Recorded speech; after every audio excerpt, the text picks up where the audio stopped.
Don't play with me on a Thursday. Back up in this bitch. We good. We had to reset that motherfucker, man. We over here fucking around one time, man. Let me crack this bottle of Don Julio. I haven't had a drink all week since last Friday. Real shit. I've been saving it up. Well, I drank a beer on Monday and one beer on Sunday, but that doesn't count. Are we back up in here? Chino, are you up in here, man? I resent everything. New stream. We're gonna have to throw away. That last fuck up, man. Hopefully everybody gets back up in the motherfucking building. Weird start to the show tonight. A little late on my part. Shout out Steve Monroe hitting me up, man, and asking, you know what I'm saying, if there was a show tonight, which indeed there is. We live up on the Facebook, Podbean, and all that good stuff. We going live Podbean right now. Tapping in Podbean. What's up? What's up? What's up? What's up? What's up? Harry's drinking again. That's right. That's right.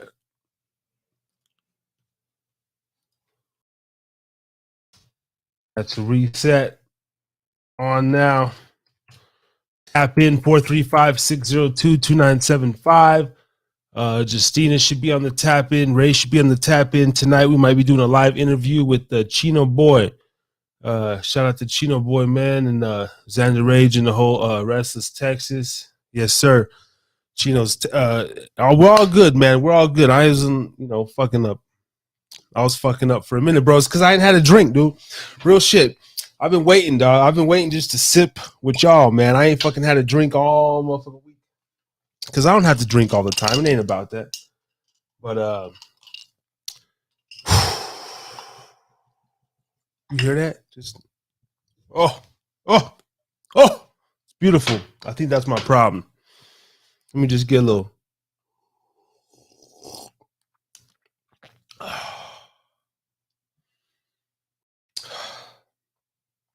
Yeah, that's what suffering from alcoholism looks like. Just kidding, man. No alcoholism here. Look, it's a Thursday night edition. It's a weird. It's a spring break edition. I've been off all week. I go back to work in the morning, just for the weekend. I had a great week. Me and my son hanging out all week, doing fun shit, taking him to do a bunch of shit. Went to the fucking zoo and the aquarium and all that stuff. So that was fun. Not ready to go back yet, of course, but got to go make some bread. And so yeah, to Justine, Ray, Chino Boy, y'all welcome. Y'all got the links. Tap in whenever. 435-602-2975 to those who just want to call in on the audio. It's going to be a quicker edition of the Harris is Drinking Again podcast. We ain't doing 4 hours. I'm not doing it unless it gets too lit. New little background in the back, switching it up. For those woke ones, is it a sign? Is it a sign? No, just kidding. You know what I'm saying? Hallway. And what type of flooring is that? Yeah. You know what I mean? Shouts out. But we chilling tonight. Anyway, last week, let's see, Friday we posted 2 lives, Friday, Saturday.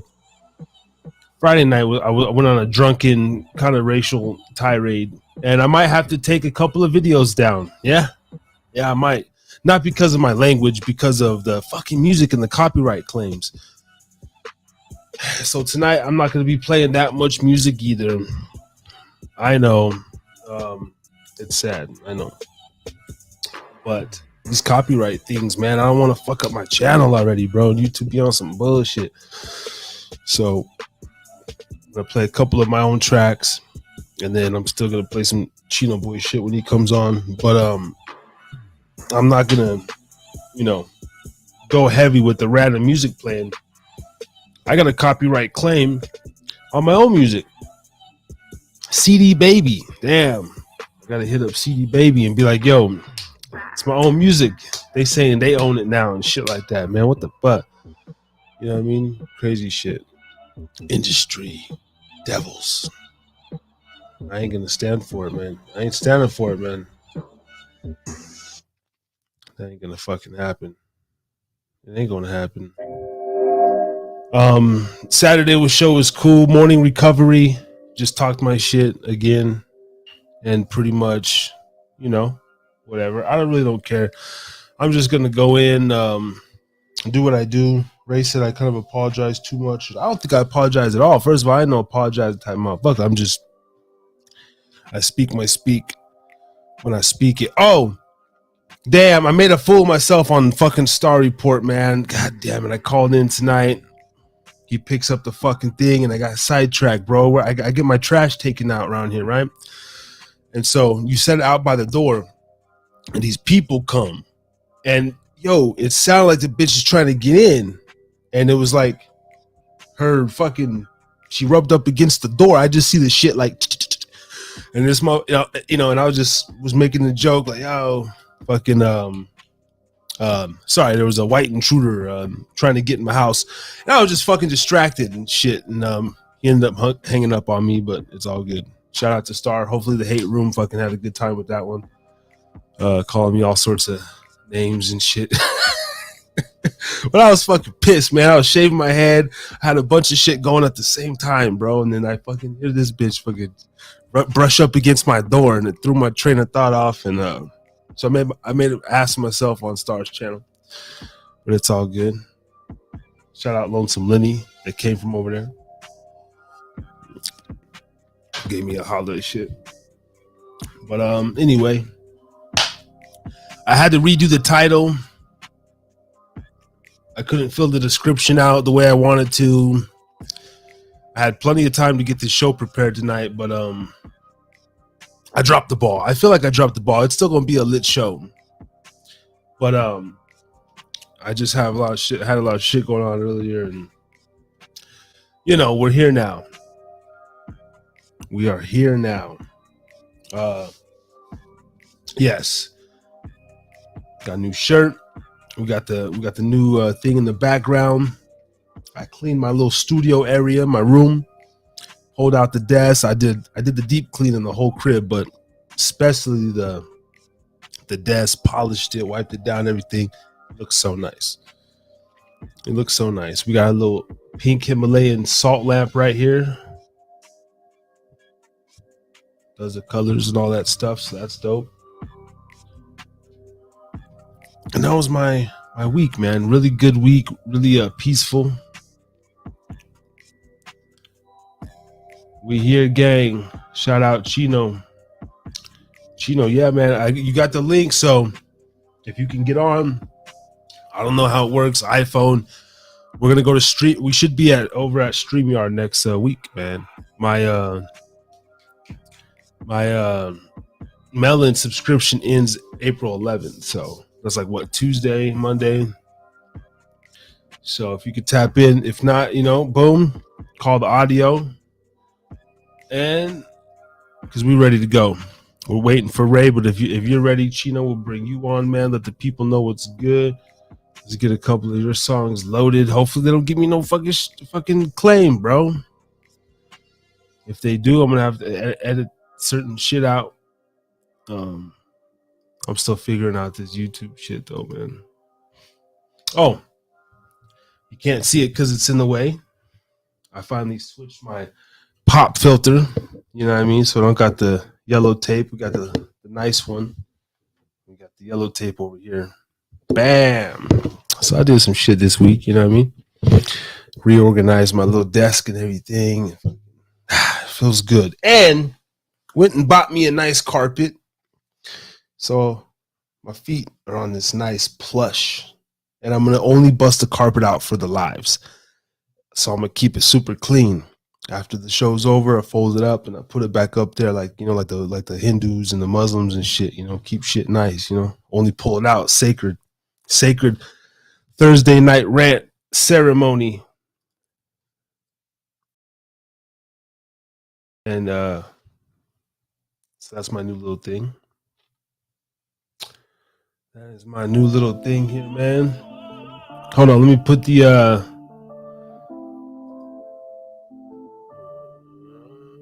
I might need to get glasses too. Oh, I'm in the process of some stuff. All right, we got Chino Boy up in here on the tap. I see you, Chino. Sit tight, my man. Oh, we got the live interview coming. Hold on, guys. Shit's finna get litty. Over here. Yo, man, I gotta keep drinking because I feel all the fact that I ain't drank nothing all week. I'm not focused. Not focused like I do. Okay, there's the thing. Boom, we got Chino on the tap in. Let me get delete this. Oh yeah. All right, so this right here, man, is the spawn of Xander Rage. The seed of Xander Rage. And that whole connection. Let me put your name up on the screen. Chino Boy, man. Young artist, young Texas artist. We'll let you tell him. We'll let him tell you. Chino Boy on the tap. All right. Here we go, guys.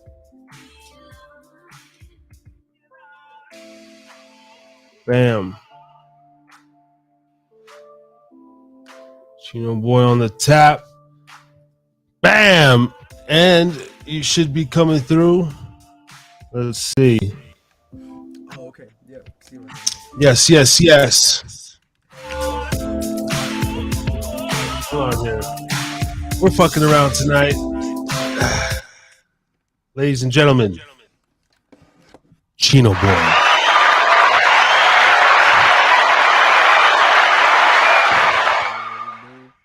Now to what up, my man? If y'all been tapping in the last if you have anything in the back, just like turn it down though. I can hear some echo. If you have something playing in the background. You have anything? Nah. Is it good now?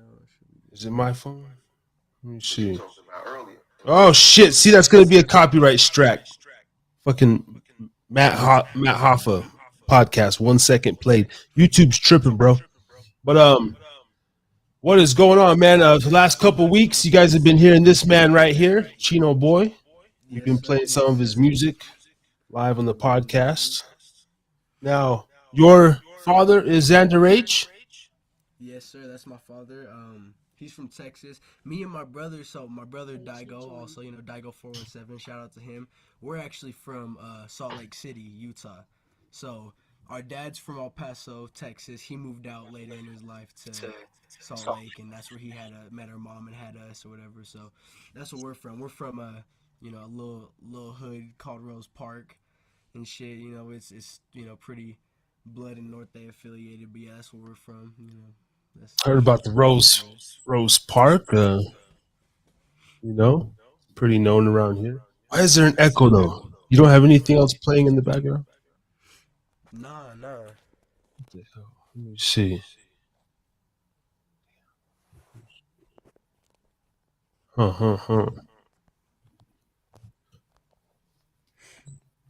I'm not sure what's going on. Anybody on the other end? Can you hear the echo as well? It's fucked up in my headphones. I won't be able to. Let me see. Tap. Echo's gone, but you're gone off the screen. Hold on. Echo's gone, but you're gone off the screen. Damn. Chino, we lost you, man. Get back in here, man. Click that link. Ray G, where you at? I just heard you. I just heard Ray tap in. Hold on, let's get this audio right, because Chino Boy's a young man, and he got a story to tell, man. And I'm definitely excited. Last week we had Phil Hart come on. Chino Boy joined.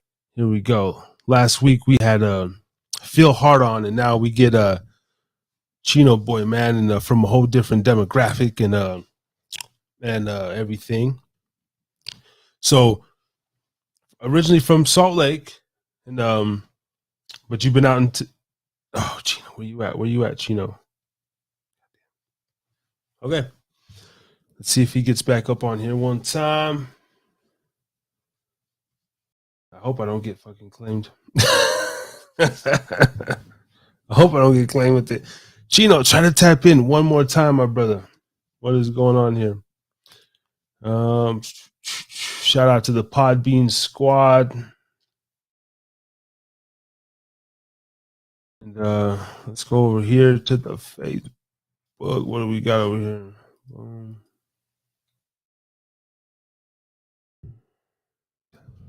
Facebooker. Facebooker. All right, man. Where you at, Chino? You up in here?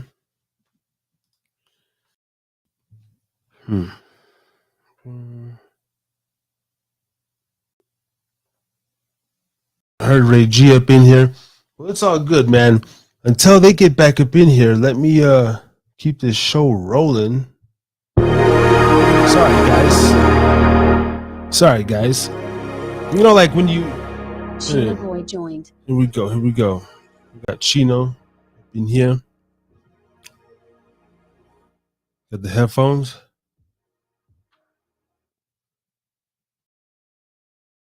Let's see. I can't hear you now, though. Hold on. Your what? Can't hear you. Can see it, but can't hear you. Let's see. You can't hear me? What the fuck? What the fuck, Melon? Hold on. Boom. I can see you, but I can't hear you. Can't hear nothing. Damn, Melon. Don't make me delete this live.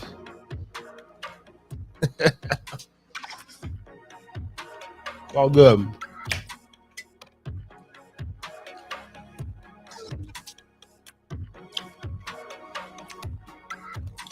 I resent you. Chino boy joined.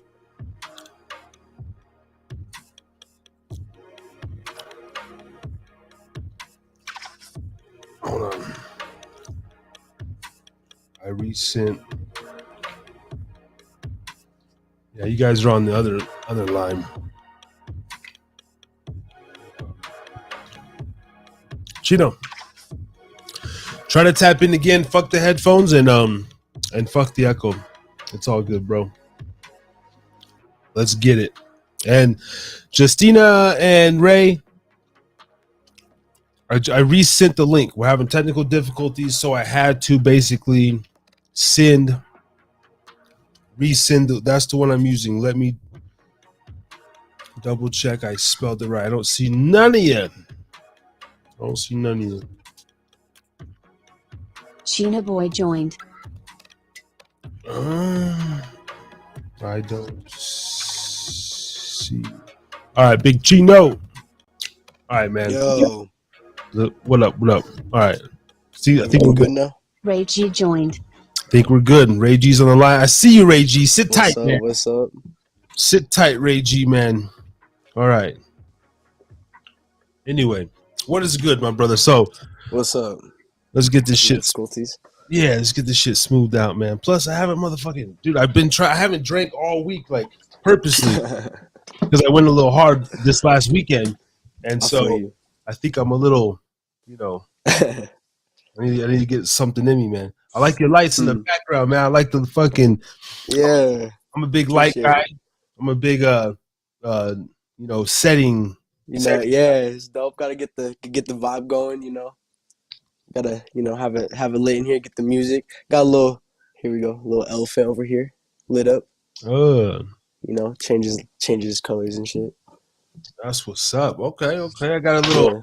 This is my space. This is where I be making my, I got the mic over here. This is where I be making my shit. So I gotta have it. This is my, gotta have it lit how I want it. Have it how I want it. Have it good.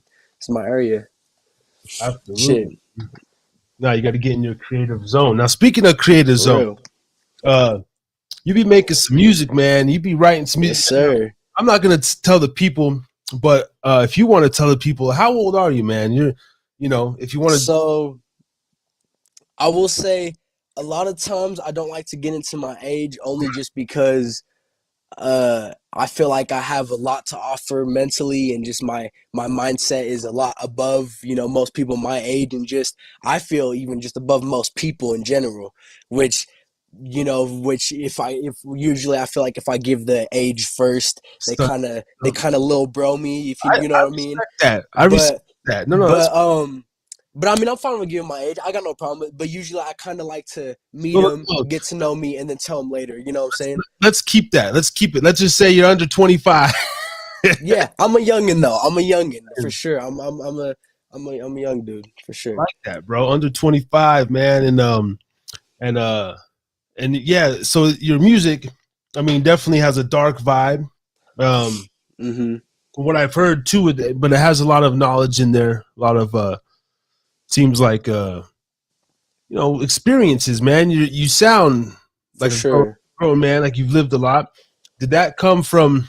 I mean, obviously your experience, but you know, did most of your, I guess I would say like life experiences or street experiences, did those come from Texas or Utah, or I mean a little bit of So, yeah, Utah for sure. In Rose Park, a lot of different experiences. Streetwise, definitely more in Rose Park and with that. But we've been through a lot of different shit, and um, I don't know. Also, just going through a lot, but also seeing a lot too. Just with other people and their experiences, and learning from those too. But yeah, I would definitely say in Utah was more where we experienced a lot of the street stuff. As far as that, being exposed to street stuff was in Rose Park for sure. which would be odd, right? People say like street stuff in Utah. They'd be like, what? Yeah, that's a big thing I've heard before, which is most people point from Utah are like, what, Utah? That's isn't that where the Mormons are from and shit? That there ain't no gangs in Utah, like But I mean, they'd be surprised. There's actually somewhat of a big gang culture in Utah, just but it's not very popular as that is more popular within the gang culture itself. Those within the gang culture know about it, but because it's all over. Not just to say that Rose Park is the only, or Rose Park and Glendale are like the only spots. There's all types of shit all over, but I don't know. I have heard that a lot though. Yeah, That idea that Utah doesn't really have gangs like that. yeah. People think, people, and for the most part, like I'm out in Ogden and shit, whatever. Put my city or my town right there. My address is 34 Right, right. Mayflower Avenue. Shit, yeah, right. Um, but relatively it is safe. Relatively, it is safe. It's I mean, Right, right. like a Vegas, Seattle, some of these bigger cities that I've lived in, obviously. Yeah, I will say that it ain't no Compton. It ain't no, it ain't no California. It's definitely a different level of gang stuff. It's not, what I'm saying, not to, say it's all that, but there definitely is, activity and shit going on there. You know what I'm saying? You can still get your wig knocked off with the 30s, right? Still, yeah. I mean, there's still a lot, seen a lot, been through a lot, but yeah, man. Since a youngin, since a little kid. So right now you're currently in Texas. Is that No, right? I'm in Salt Lake. I'm in Oh, Salt you're Lake. in Salt Lake. Okay. Yeah. Um, and do you like going forward and everything? I mean, what's the well, I want to ask this: like, do you and your pops? Is it I mean, I assume it's a family thing. Right, right. Where I would assume, but going forward, what's the I guess like the plan for you being a young man and navigating, Like the vision for as far as the music and all that. Like, yeah, for the music and where you see yourself transitioning to just in manhood and in general, right, I guess, like kind of is you the first person from this demographic I've had on, so I'm right, eager to right. know your mind and kind of see where So you're. I'll say for me, I have this big thing about I'm a very open mind as far as how I want to grow, as far becoming a man and whatnot. I like to I value all knowledge, and you know what I'm saying, I value every conversation from every person. I value everybody's different perspective. I feel, you know what I'm saying, I feel that nobody is more right or wrong than another person. It's just all about perspective, you know what I'm saying? So I feel like I can learn something from every person, whether they're a fucking idiot or not, you know what I'm saying, whether they're super intelligent, whether they got a degree, whether they're homeless, whatever, you know, everybody's been through their own thing. And all, I feel like us as people, what we have in this world is like our, you know, our knowledge, our experiences, you know, and then kind of our mindset and how we take those things together and use them in our day-to-day life, you know what I'm saying? And I feel like nobody really has it, and you know, everybody has their downfalls, everybody has this, but it's really just about perspective. And I feel like that you can learn from every single person no matter what, you know what I'm saying? So my thing, I want to grow being an open mind and just kind of learning from every individual, learning from every experience, you know what I'm saying, in a positive manner. Um, you know, I don't have any like shame in being told that I'm wrong or being wrong or in failing and learning, you know what I'm saying, or like fucking up and getting better, you know, with experience type shit, you know what I'm saying? Like, um, I don't know. I'm just a very open mind with an open spirit with all aspects type shit. At least oh shit. At least I try to be, you know what I'm saying? But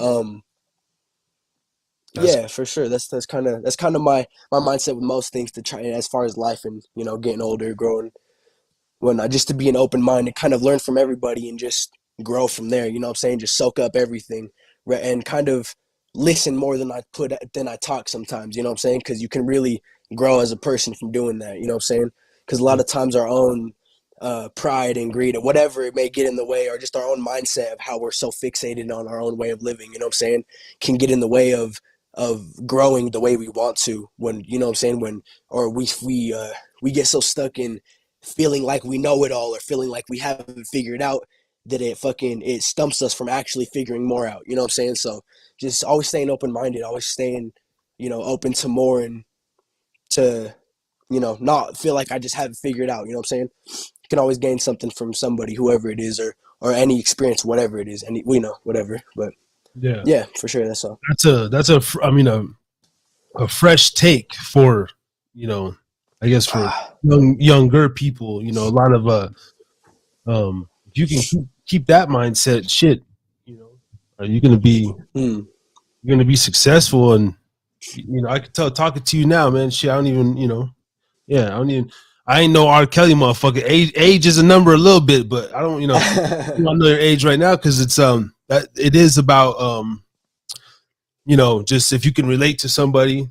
Yeah. I spoke a little bit on Saturday too about like I'm pretty good at taking heed, you know, I'm good with constructive criticism Hmm. myself, and I'm pretty I much like feel that. the hardest person on myself. So I feel like, you know, I'll take other people's stuff into consideration, but as far as like, you know, getting under my skin and all this sensitive, like, you know, this is Right. PR stuff we're living in. It's kind of like, not, you know, No, not. I feel you. I'm the same way, bro. I mean, I also have this thing with you know, the sensitivity, all that. I have this thing with like, I feel like everybody should just, you know, just be who you are, but and just to the fullest, and just own up to it. You know what I'm saying? I feel like I don't care who you are, well, even if you're a piece of shit, just own up to it. I respect the authenticity of owning up to who you are, Yep. whether you're a fucking full on racist, hardcore racist, whether you're a whatever. You know what I'm saying?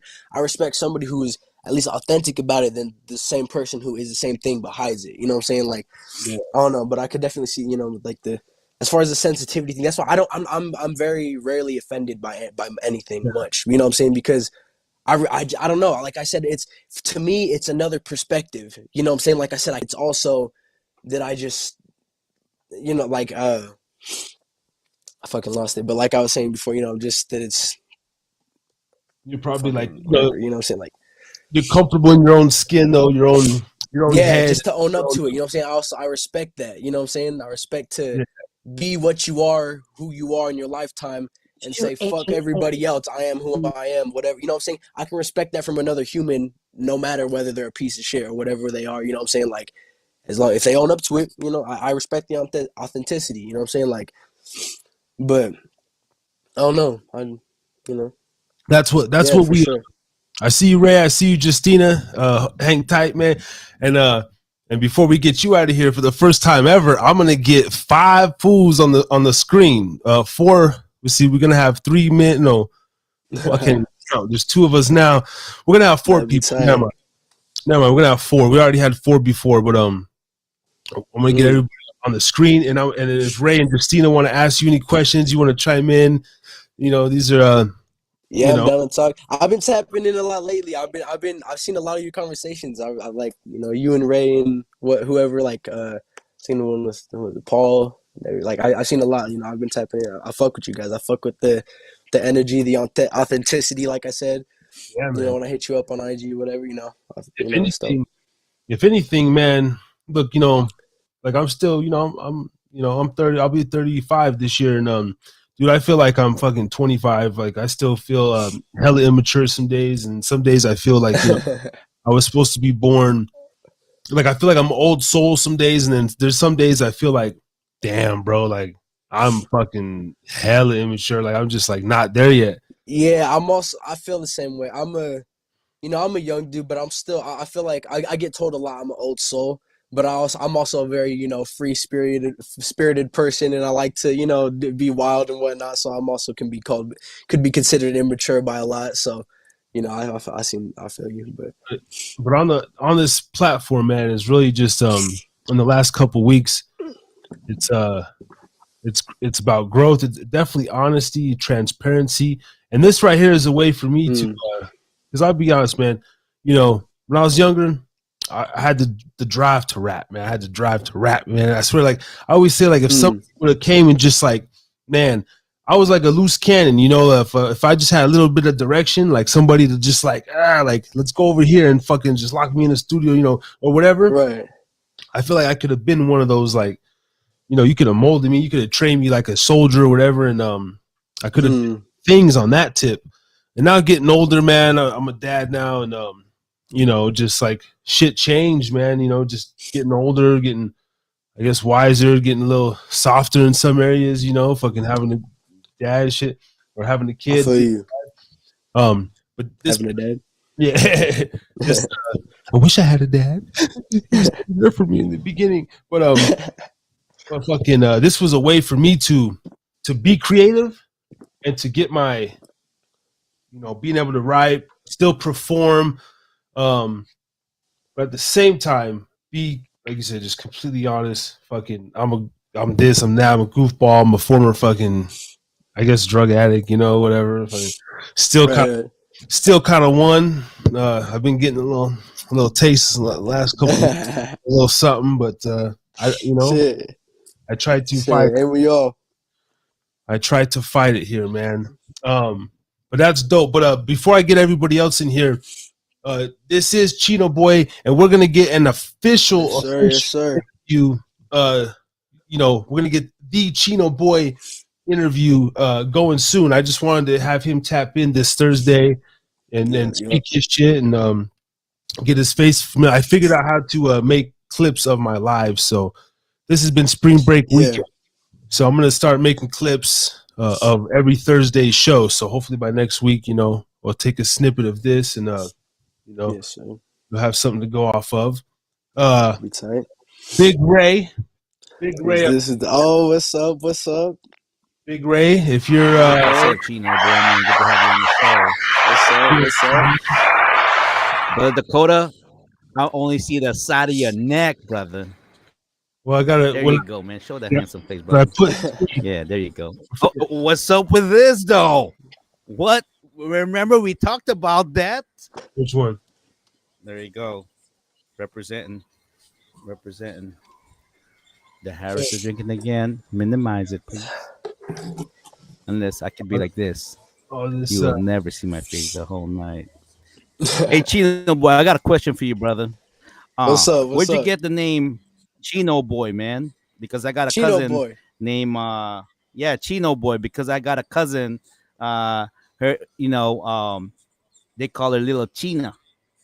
Right. So okay, where you get the Okay, so Chino Boy is a childhood nickname on my mostly on my dad's side, right? My Spanish, my more Mexican side. All my family's Mexican, but my grandma straight out of Mexico and shit. They would call me Chinito because my eyes, were slinted, and it's for Chinese Okay. Okay. boy was my nickname, Wait, now I but it can was hear you. oh fuck. You good? Is it good now? Okay. Okay. Cool. Cool. Cool. All right. All right. No, it's not you. I think it's Melon. What's up, Melon? All right. Can you So hear me that's now? how you got your name. Okay. Well, I can hear you, man. I can hear you, brother. Yeah. Oh, okay, my bad. Well, you But know what? Your eyes seem small as mine. So. but yeah, but then Right it, on, bro. later became a thing with my homies, and they would call me Chino, and then Yeah. because it was a nickname too, because we smoke whatever, get high, and my eyes would get even lower, and I was closed and whatever, Yeah. it was a thing, but yeah, and then Yeah. it was a thing throughout my whole life, but yeah, so Chino Boy was made it my rap name, whatever. Yeah, that's how it is. Right on. Yeah. Right on. Mate, you remind me of Dakota when I first met him. Man, he's a youngin too. He was the baby of the crew. And now Mm, and now he's a dad, and yeah. So Oh, yeah, yeah, good to be yeah, on the man. show, brother. Good to have you on the show, man. for sure, Yeah, for man. sure. We It's got good to Yeah. be here. we're covering like fucking we're covering like 5 decades over here, man. We got it all. Yep. The 18 to 55 fucking whatever group. Mm. Yeah. Harris is Yeah. drinking. I am gonna play you know, hopefully I don't get hopefully I don't get another claim, man. I'm gonna play some of Chino's music. Um Yeah, man, bro, you can spit, bro. I mean, it's like I'm not trying to but I'm a number one freaking tell ask Dakota, man. I'm originally from the Bay Area. I'm in Hawaii now, Okay. and I'll tell a motherfucker your shit is whack, I feel you. because Huh? I I may feel that. not rap as good as you guys, but this old man can fucking I can dance. Put on yo, the dance cipher. I'm on the flow. yo, Yeah, hold on, I just I give rip me it up. appreciate that though. I appreciate the love, man. Um, Yeah, I'm gonna I yeah. seen all the I seen the shows with you guys reacting and stuff. I've been popping out. I appreciate all the love, man. I do. It means a lot, Hey, especially being as young as I am. From all the support, it means a lot. Just hey, being an man, you're artist ahead of the game, brother. individual. You know what I'm saying? But yeah, man, I appreciate it. Man, let me ask you this: in the studio, are you just off the cuff, or you write it down? What's your technique? Um, so depending on the song is different, but most of the time I will write. I will write. I like to really like I'll listen to a beat and kind of, freestyle a rhythm and whatnot, catch it, but then I write the shit I like, throw away the stuff Yeah, I don't. But I do write right, most of the right. time just to make sure I get what I like and it's really authentic for and true to who I am and what I think, what I'm thinking, and what I want to put out, you know what I'm saying? So that before I put it out, it is truly like, it's all the way what I want it to be.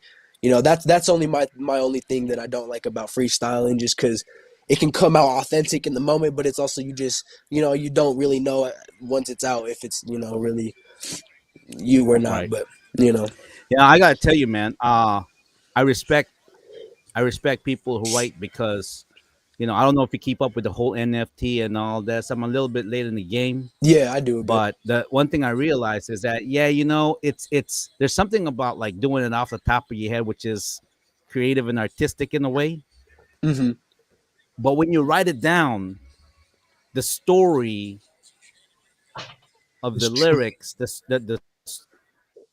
the lyrics and the story that you're trying to convey is a little bit more precise, if that's the right word. Yeah, yeah, for sure. It gives it a little bit more, because when you write it down, you know what I'm saying? Yeah, I would say like the difference, like I would say there's some authenticity to freestyling as far as it's a in the moment type of flow, you know what I'm saying? But when it comes Yeah, to writing, it yeah, digs deeper within your own mind and what's really there, you know what I'm saying? You really, big time. I feel that for sure. Like, yeah, And You for sure. took the time are and you everything. still are you still pen and pad, or are you fucking in there on the goddamn phone spitting? I Yeah. do both. I do both. I still Check got it, 10 check it, check notebooks it. back there full of lyrics. So, Yeah, I started with For notebooks, real, writing yeah. pen and pad, and then I, Okay. I moved to phone after. But no, I still do both, honestly. Sometimes I just like the feel of the pen and pad though, so I'll do that. But Yeah. shit, Man.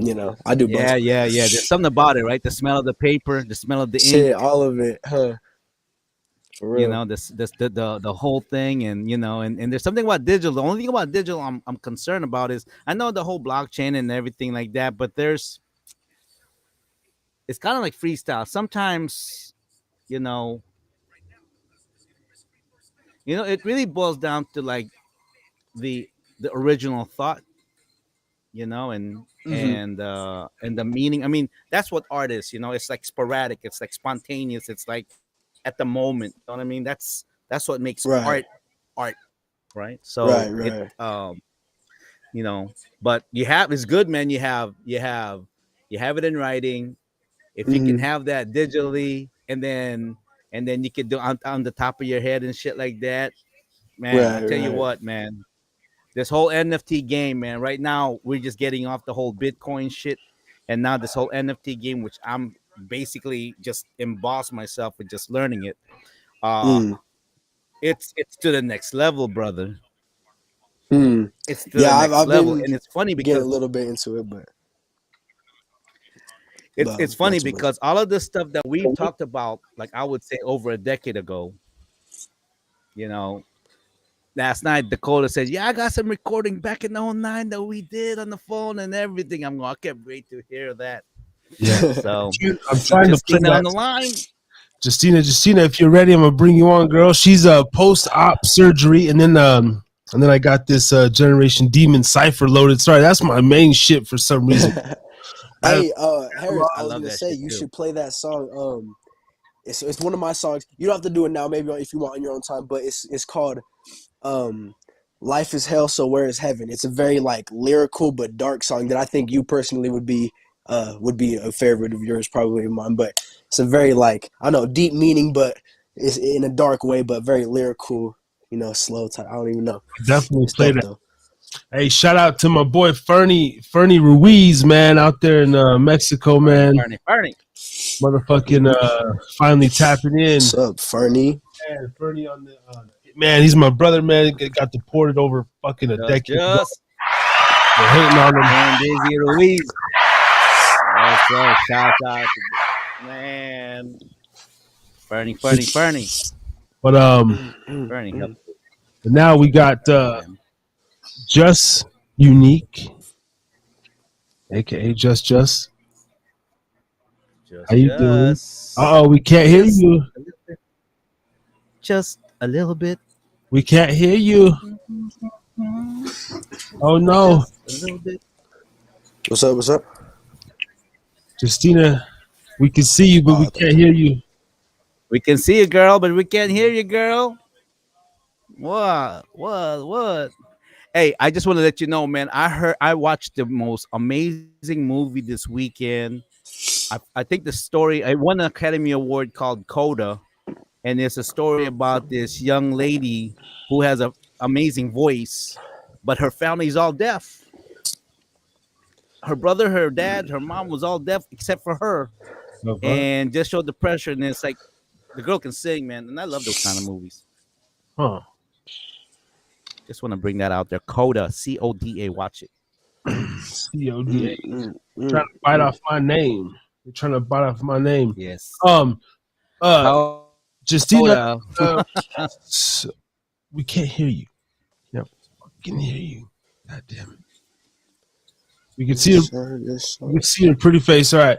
Well, anyway, Cheeto Boy, man. So, do you like What's movies? up? Are you inspired by any sort of like horror movies or anything like that in your music? And wait, Movies? and we got to do this while you're on the line. Me, Okay. I don't give a fuck. I'm like an agnostic motherfucker. Right, right, Ray here, of course, Christian to the core, everything. He's a very cool one, very open one. I, right. I gotta ask you too, just in general, what is your, uh, Um, you I know, don't really go to a religion, but I do consider myself agnostic. Um, same as you just I don't know I don't really I don't know. I don't believe in the religious stories. I'm more spiritual myself. I do believe in like there is something, a higher being, something that made all of this, but I don't know what. I don't call it something. I feel like there's something more. I'm very spiritual to a sense, as far as I have a spiritual sense as far as like vibes, energy, whatever. I have a lot of shit that but I'm not super into like horoscopes or like any religion or any astrology, or I don't know. I consider myself pretty agnostic, I guess, too. But yeah. Um, uh, you know, oh, So I'm spiritual in a sense, but not religious, yeah. But The only thing before Ray, are you still with us, or are you just being quiet? You look like are you just being quiet? And see what? Oh my bad, you go. I was gonna say one thing I will say about that too is like it's kind of out of nowhere. Like it's not expected, because growing up as a kid, from like since I was baptized even as a baby Catholic. I grew up Catholic, and then later on my family, we were like Christian, but always Catholic and Christian. You know what I'm saying? Like, so I grew up. My family was always religious. My mom was super religious. My dad was Catholic. My whole family was always very religious. But I feel like if anything more throughout my life, they kind of pushed me away from it more because of how much it was shoved upon me. You know what I'm saying? And kind of but not just shoved me away from it, just kind of made me want to go out and venture for myself rather than just sticking to it, you know what I'm saying, and just going with it. But yeah, I'm very, I'm not religious myself, just spiritual, I guess. But yeah, even though I grew up religious. So did you say? So Chino boy, you said you're Mexican by heritage, Yeah, say something. Yeah. or Yes, some I kind am. of. I'm Mexican. It's interesting. I'm Filipino. I'm full-blooded Filipino, and you Okay. know what? Filipinos and Mexicans, man, we have such a similarity, man. I grew up What up, Steven? Catholic Yeah, too, for and a sure, lot of for our sure. values are, and I just want to share you this piece of history. Did you know before the Europeans took over your country and my country? Right. Did you know there was a straight trade going on in Mexico and the Philippines? That's why Mm. we have these jeeps in Manila. That's like hella colorful, and a lot of our culture, a lot of our artists and everything, like even the way we play our music is very close to the Mexican heritage and vice versa. Yeah, I've heard about that. I That's do. I crazy, have right? seen.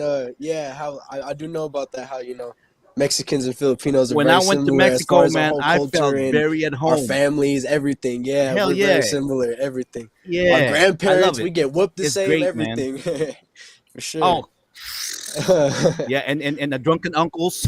That's Everything for common, sure. man. Yeah. Smoking weed, that's a very common thing. Hey, Yeah, Smoking Filipinos, weed is a Mexicans, must. man, they got a lot in That's common. right, man. beautiful women. The guy that was next to what's his name? Cesar Chavez, his right hand man, Filipino cap. Yeah. That's tight. Yep. Oh yeah. Mm, Yeah. man, So it's cool, man. I love it. I just love it. I just love America, brother. Yeah. for So real, this for is real. great. I love it. Melting pot. Yep. It's an imperfect, perfect place. For Yep. It is, man. Justina, can we hear you? sure, Come man. on, girl. Can we hear you? Are we able to? I can't, man. Nah, it's not working. Man. It says, it Wow, man. says, Where's the female input? Yeah. I mean, if you, I What's text up, you, Melon? if you want to Ah, call in, just call in. But it Man, says, Melon doesn't even know what they have yes, here. sir. I mean, Harris, we this is getting with the gonna be the program, but I next gotta stay out of freaking trouble. It's soda for legal man. This reasons. this show right here. I mean, we have so much that's what, flavor in this show, man. that's all good. Hey, we want to promote hydration, Hydration, facts. and just basic shit. Double rum. If you want papers, if you got something that you could fuck up, don't fuck it up over a little punk ass joint or a motherfucking stupid ass sip of something. You know what I mean? Just Huh. we want to, that's one thing. Hold on, Justine's calling in. Let's get on the line. But yeah, man. And we'll start a motherfucking GoFundMe for Chino Boy's legal fund. Nah. Yes. And speaking of that, Ray, I know you wanted to mention the whole donation things, and I think I'm gonna throw my Oh cash man. screen tonight. And if anybody does want to basically throw Yeah, a support. dollar or two, it goes right back into the community. Justina, are you there? Hey, let's go out there, man. Let's go out there. It's black owned. It's a show of people of color, urban hip hop demographic. It doesn't. All right. Let's put it out there. We got Justina on the line. She's via audio though. She's audio, man. Yes. Can you hear me? Yeah, we can hear you. Oh, perfect. Now we can hear you. Just. Hello. Oh, now we can hear you. Hey, everybody. Yes. Hey, how you doing? What's up? Missed you last week. Fabulous. I know I missed it last week. Fucking pain meds had me a little uncopacetic. Hey, it's all good. Glad Yeah. you're here with us and glad you're better. Yes, sir. I'm already fucking 30 pounds down, bruh. Wow. Okay. Wow. Yeah. Okay. And just Wow. Nice. That's great. Wow. Good shit. How long? That's How tight. long you been planning to Shit, get where's- this done though? You've been for a while or? here. Oh, okay. About a year. Started last year. COVID set it back. Was Damn. able to get everything Some approved. artwork in the back. What the fuck? Okay. Well, congratulations to you. I don't know. I get quiet when it comes to the health stuff because I'm a man who knock on some motherfucking glass. I had no health problems ever in life, and I don't plan to. And but people like you who go through that shit, honestly, I mean, gives me the hope that if I ever, because the body's not gonna last forever, so I know I'm gonna have my Everybody's different. shit down the road. But thus far, I'm like Mayweather, pretty much. Like I'm over here like doing the most, but it's like, I mean, I'm working out okay so far, but I don't know. I'm just rambling, but I get weird. Yeah, I When got you hit 40, tired of you're losing gonna the start weight withering. and gaining it back, so I finally decided to make a permanent change. I actually signed. Well, I applied or whatever the fuck for a $1 million fucking life insurance policy today. But check this out: when they ask you if you can, or you use tobacco products and all this, even though no, but Yeah, your premium's higher. but they didn't say nothing about the bud. And then I guess because No. I asked for so much, or because it's $1 million and everything, they have to come take my blood and the urine and all that. And I was just like, I'm like, whoa. Yeah. I'm like, hey, but you didn't. I smoke weed. I just don't want that to disqualify me. She's like, it won't. I was like, cool. So, It's but I'm trying to natural. get my. It is the last week for taxes as well, guys. If you haven't done your taxes, everybody, April 15th. Make sure we got our affairs in order, and do that there. definitely do that. And so, Yup. but I'm just trying to tie some like, man, I'm getting older myself. Thinking about life insurance, thinking about, like me and Ray, we talked about just crypto and stocks and retirement and man, Chino, man, with your mindset. Oh, and Chino, this is just us, Chino. You've been hearing his music on the podcast a lot and stuff. And What's up? How's it going? he's Very over well, there. thank you. How about yourself? He over there. I'm doing good. You over there with a sick ass background, bro. You got the whole. What do you think of his background over there? Man, is that your? What, this That's right here? tight, bro. Wait a minute. The artwork. Wait a minute. Is just that with the whole what is that moon, painted on the wall? It's a little astronaut. What the heck? Is that like chilling, a Shit is 6 galaxy. Is that a 6 foot like? Wow. It's a big tapestry just on That's the wall. tight, Oh man. shit, big old cloth covering the wall type Tapestry, shit. okay. Yes, There you sir. go. Yes, sir. See, hand woven once tapestry. an artist, always an artist. And wait a minute. Hey, Yes, sir. Dakota, I see the background. You changed the background a little bit there too. What happened to the Michael Jordan? The shot. The last shot. I actually blew my last shot the other night, and no, I had to take the poster down and replace it because my shot went all over the shot. So, no, just kidding. Yeah. I just want to switch it up. I just want to switch it up. So, And then the shirt, you took out the last shot. What's going on, man? You're changing, brother. You're changing, brother. If you didn't notice, and Chino, you'd pick up on this. Next week you'd be like, "How you doing? This is Harris is drinking again. Welcome to having you back on the show. There's amazing, fabulous. Oh, this is a Justina. Thank you so much. Segue. This is a good segue because I believe we just had the March Madness, the national championship game, right? I'm a person who generally thinks sports are somewhat scripted, like not the whole team's in on it, but there's there's players, refs, different hands that control the game for entertainment purposes.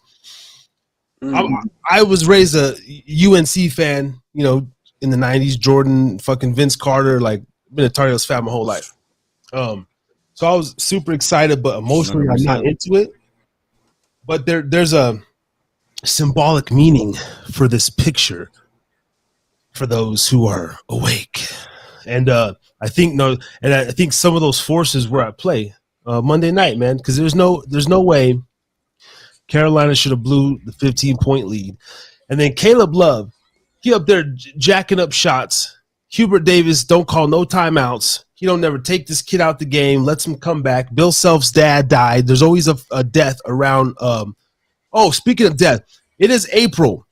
I want to make a prediction now that I have my platform. Every year it happens. It hasn't happened yet. By probably next week or by episode 014, there's going to be another major celebrity death, like a big one, a major one. I'm predicting that. I'm predicting that live right here. Okay. April 7th. Write it down. Predictions. April 7th. He said April 7th. Okay. Harris is Drinking podcast predictions. Yeah. Write it down. And let's get into it. I'm a big conspiracy. I don't want you to. I don't want you to name some old clip this. So when man. all right. When the celebrity death happens, we need to show the clip. Show the clip. Harris. He predicted it, man. Yeah, bro. So some random celebrity. What if it's some old dude that is it's about time? You know what I'm saying? I mean, I know it sounds cold, but is that included or is that good? Nah, because or is it some death or something like something?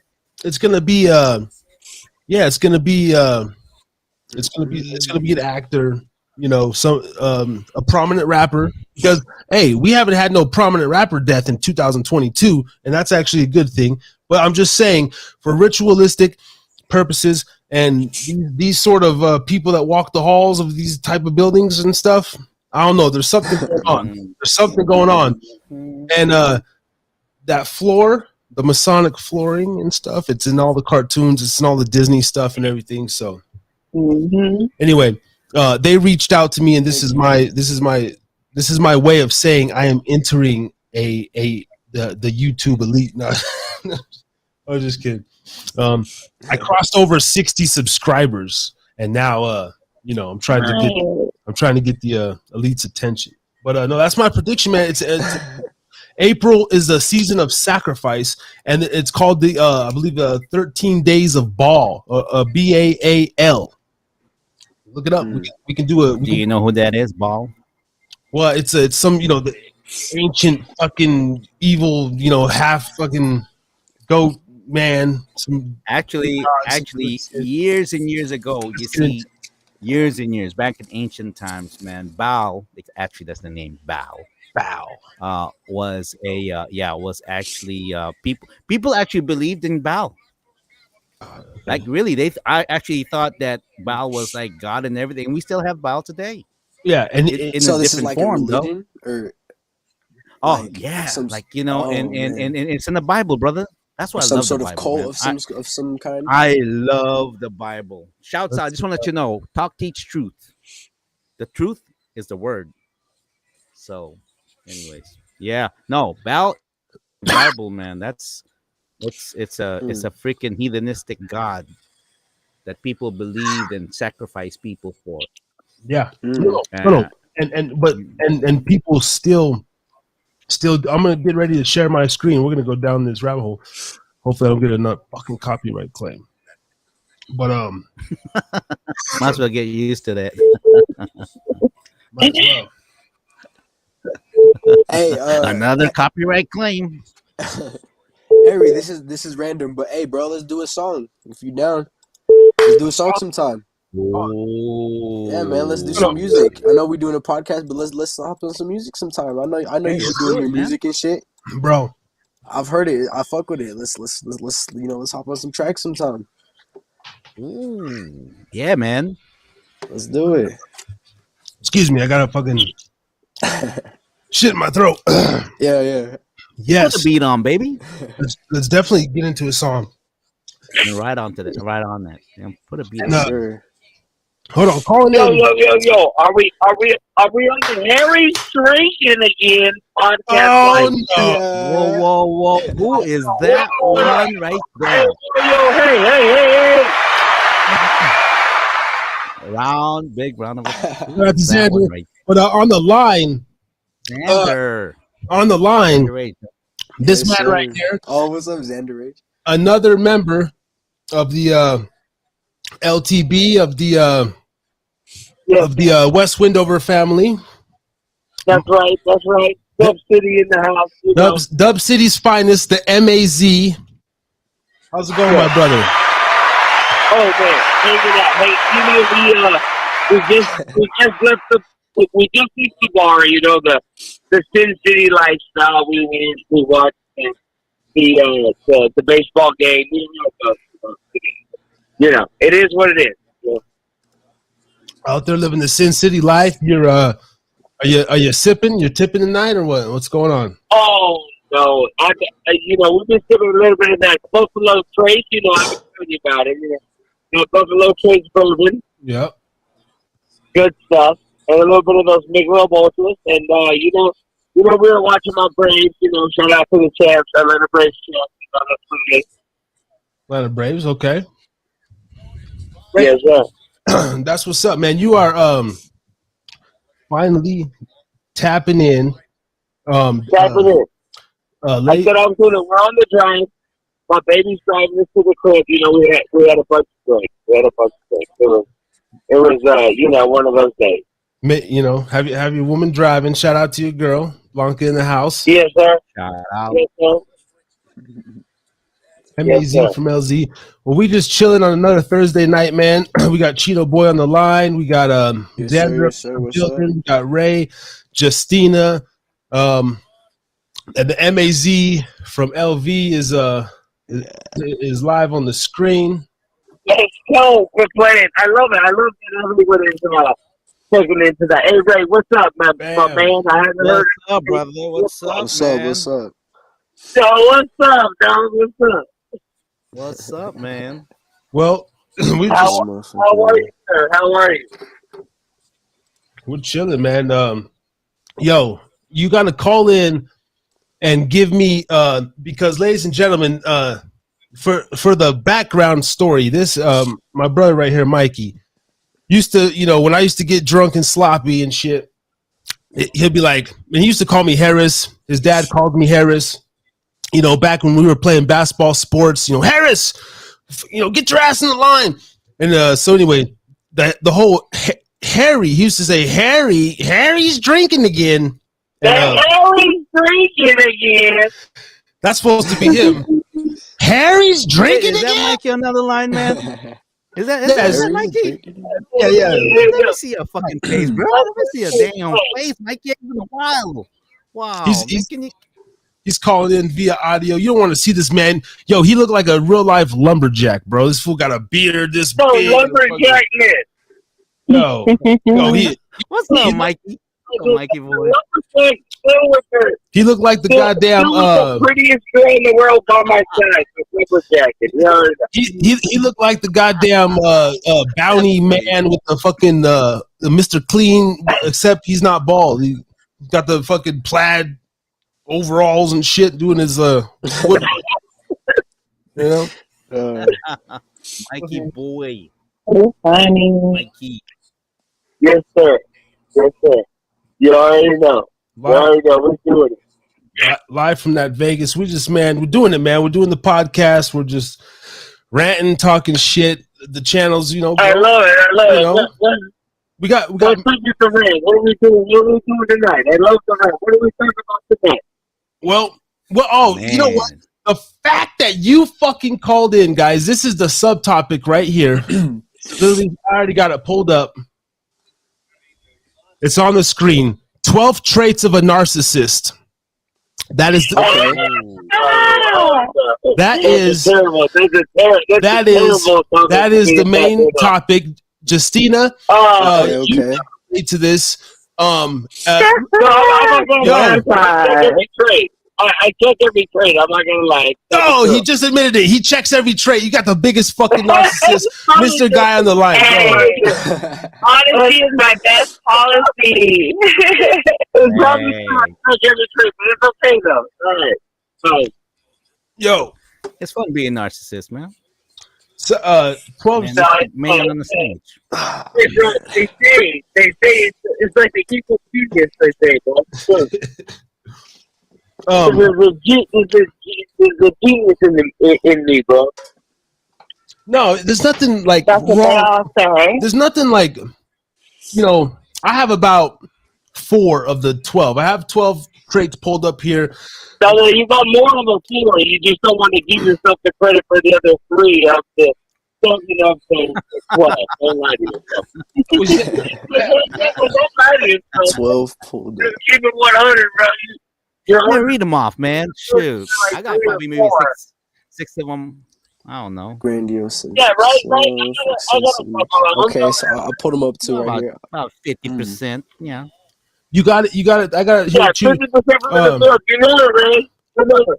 Yeah. You know what? Read them off. Yeah. You got it pulled up. I love you some you. What is your source? What do you have it on right now? On the you pulled it up right now. I seen it on medicine.net or whatever, but yeah, that's the same one I got pulled up right here. All right, what's the first one there? So it says grandiose sense of self, excessive need for admiration, superficial and exploitative relationships, need for control, lack of empathy, identity disturbance, difficulty with attachment and dependency, chronic feelings of emptiness and boredom, vulnerability to life transitions, and lack of responsibility. Those are 10. Here, let me see. There's 2 more. Gotta pull up right here. 11, lack of boundaries. Yeah, lack of boundaries. And 12, fear of rejection.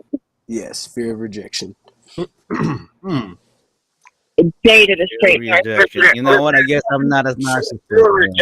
So, well, okay, so I don't really have fear of rejection. I don't have that for sure. I don't give a fuck. Whatever.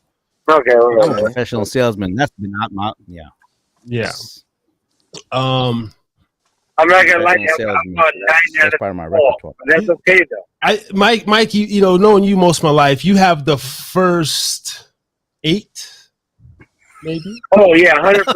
I'm not gonna like the first 8. Probably. Yeah.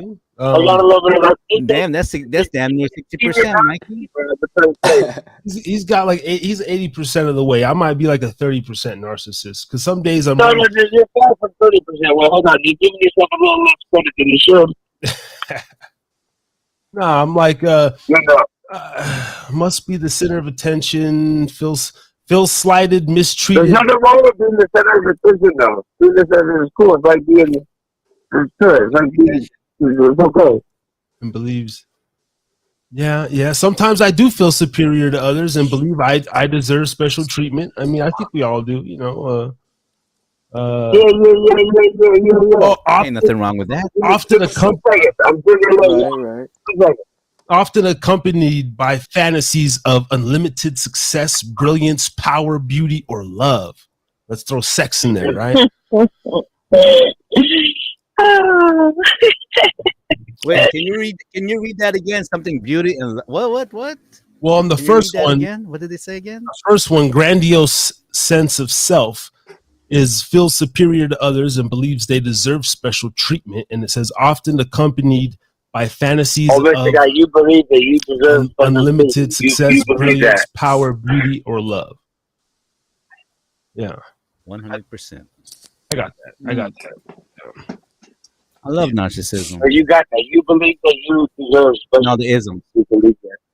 I mean, you know, so yeah, I do, and that's Yeah, no, you do. I do.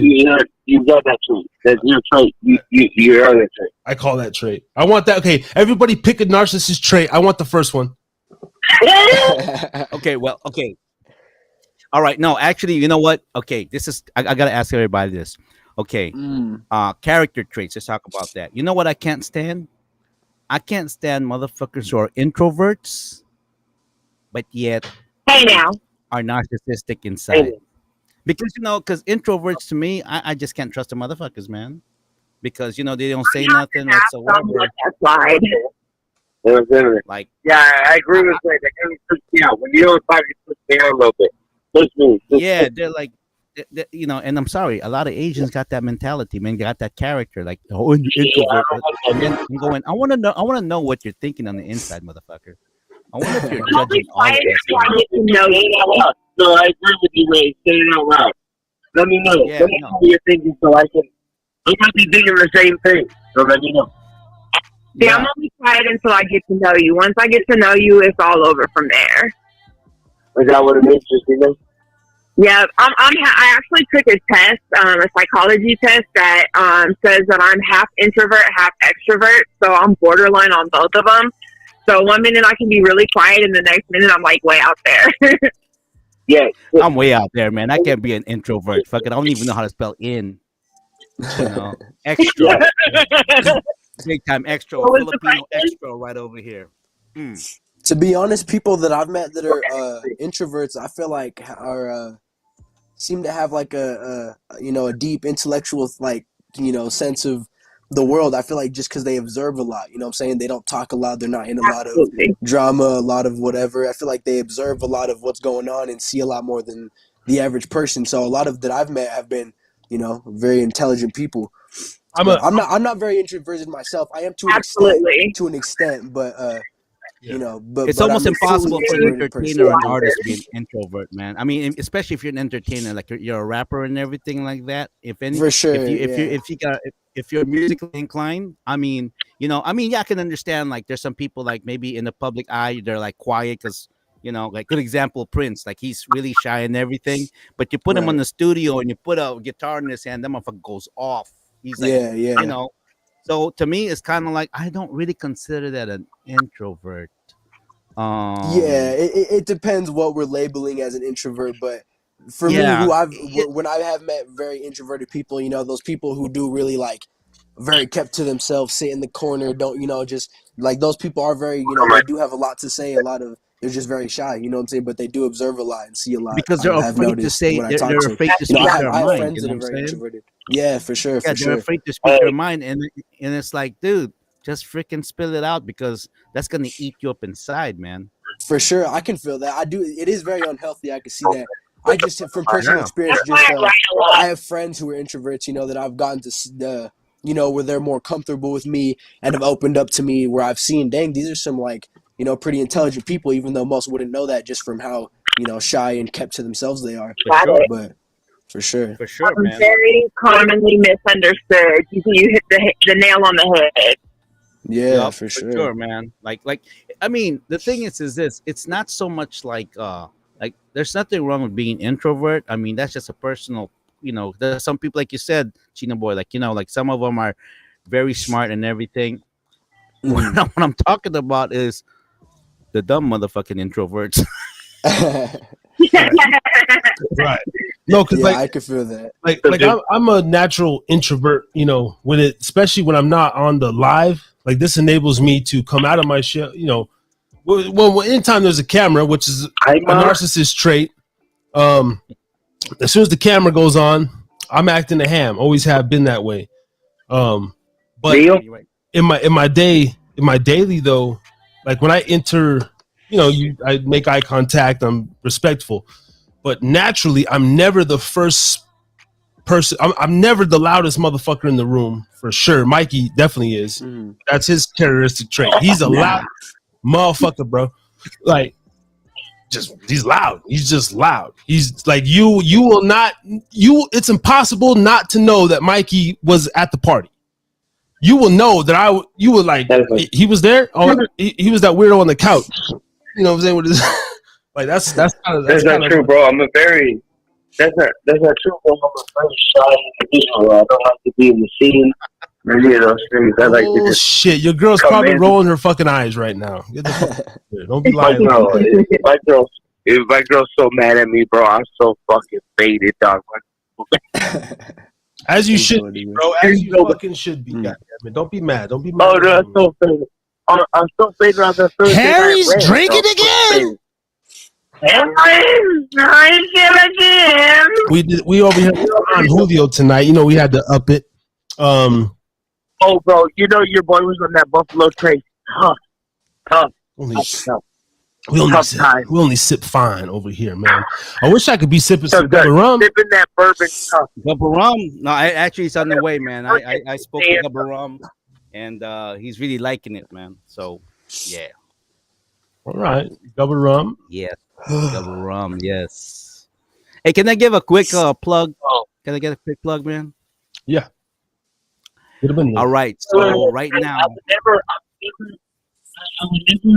never leave my boy out in the cold though. I'm gonna admit the fact that I'm gonna let myself be known. No, you know it. I'm the loudest motherfucker out the. You already know. I'm gonna let myself be known. I'm here. What's up? Yeah. You know it. You're never gonna not know. Yeah. No. No. I'm gonna walk in the room. 6'1.5", 230 pounds of loudness, and be like, "I'm here." And when he drinks, he gets louder. We be drinking and we be smoking. Like, yo, you let me hit that. Let me hit that shit, bro. I'm here. What's up? We need people like that, though, Mikey. We need people like that in this life, man. We need people like that in this life, man. You know. I don't know if we need them. But I'm here. I'm gonna be the one. We need that. We definitely need that kind of persona in this life, man. That's what they call the life of the party. You know. Yeah. Better than being the wallflower and you're over there, and then in your mind you're criticizing everybody. I think we might have to get we might have to get a little Thursday night freestyle or something. Let's do it, man. Thursday night freestyle. This is why you're here. I kept the live alive. I had to come over and see my in-laws. They're about to go to Mexico tomorrow, which I should be going to. My passport is lagging. I should be going to Mexico in the next couple of days. My in-laws are in Mexico. I'm faded. My girl's like, "Babe, you're gonna go into my parents' house faded." I was like, "Ain't no other way to go." Faded. In here, like a man. In-laws about to go to Mexico, and they were like, my girl's like, "You're not gonna hang up?" I was like, "No, I'm live. I'm live on the Drinkin again show." I was like, I'm not hanging up ever. I ain't hanging up no way. Miss Harris is drinking again. Are you crazy? On a Thursday night run? Mike's first time. Thursday night run, bro. You know it. Thursday night run. T.N.R. Thursday night run. T.N.R. Let's blow that shit up. Motherfucking hashtag T.N.R. We're going to blow that shit up, bro. We're going to blow that shit. It's going to be worldwide, bro. Thursday night run. To the moon, baby. T.N.R. to the moon. You know it. Oh, you know it. Man, we scaling, brother. We scaling. Hey, Fernie was in the chat tonight. Mikey's on the line. The only person, Jake, hasn't called in this week, but he called in last week. No Alonzo, but now we just need Trucker, man. Trucker, where you at, bro? Oh man, Trucker. Hey, all we need is the big trucks. You know what? It's funny that you say that. I just messaged Trucker, bro. He did social media this, and I just messaged that fool. Like, you know, is he posting more Loverboy pics? What's going on? He put some Loverboy shit. You already know. I can't stand that Loverboy. Hey, look, I'm a Loverboy. Hey, look, I'm not kidding. Like, I'm drinking those. I'm a certified Loverboy myself. I'll keep it real. But you know what I mean? Like, that's beyond the. I would never put nothing online. I'll be honest. I'll be drinking these hoes too. I keep that shit real. But I never be drinking no hoes on the internet. That's a different story. That's a different conversation. That's a different conversation. Man, Mikey, you know, get yourself some headset, a microphone, man. You gotta be part of this, brother. Oh, I know, dude. I know. I hear it every day. It's not about me. Oh, it's gonna be it's not about me. It's about me, bro. It's about my boy. Oh man, and you know, Chino, man, you got your microphone, you got your set, brother. You know what I'm saying? Because we doing everything in this show, man. Man, Chino over here, Chino boy over here, looking like he been doing this for years. Over there, natural, man. Yeah, natural. Yo, I thought I had a dope vibe with my lights. Ooh, this motherfucker over here look like he in NASA. Oh, man. He on to the next. Oh, look at the disco light. Look at you. Look like a porn show over there, brother. Like over there. Hey, disco like Man, let's play some tunes, brother. Oh no. No way. Play some. That's what we do. That's what we do, man. That's what we do. I'm limited to what I can play. I got 2 claims, but I think we can. What we gonna hit him with? See if I can. Some of Chinos, some of Xander's, and let's not forget the theme song, "Bitches." Oh yeah. Oh, that's. Oh yeah. Let's hear it. Let's hear it. Let me hear that. Let me hear that. Are we doing bitches? Oh man.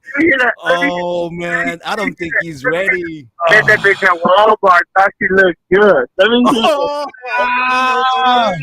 Mikey, I love you, brother, man. I love you, Mikey, man. You the man, brother. Let me hear that. Man, he knows the words. Damn. Let's go. I know every word. Hey, bro. Oh, damn.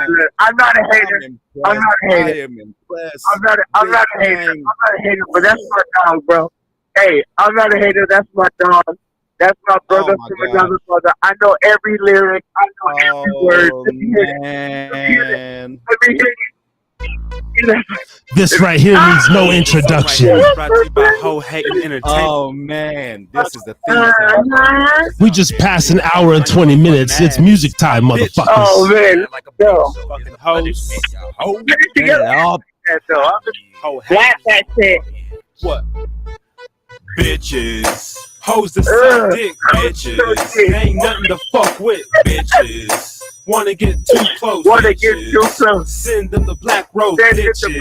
They're nothing but sluts, bitches. I'll treat them just like mutts, bitches. All I wanna do is play you, bitches. Bitch, I hate you. Ready for it? Brought a Walmart, Thought she looked good. Come to find out she just a hoe in the hood. All up on me the first night that I met her. Couch just making a looking in my eyes, trying to get serious. You're wasting your time, bitch. You're wasting your time, bitch. Never let you know the truth for me. Just give up your pussy, and I want the shit free. And I want the shit free. No intimate kisses. Just snap off your bra, let me pull down your britches. Clean your pussy out. Put on my tongue. Then I'm gonna bounce. Bitch, you dumb. No, I ain't sprung. Never off the cat.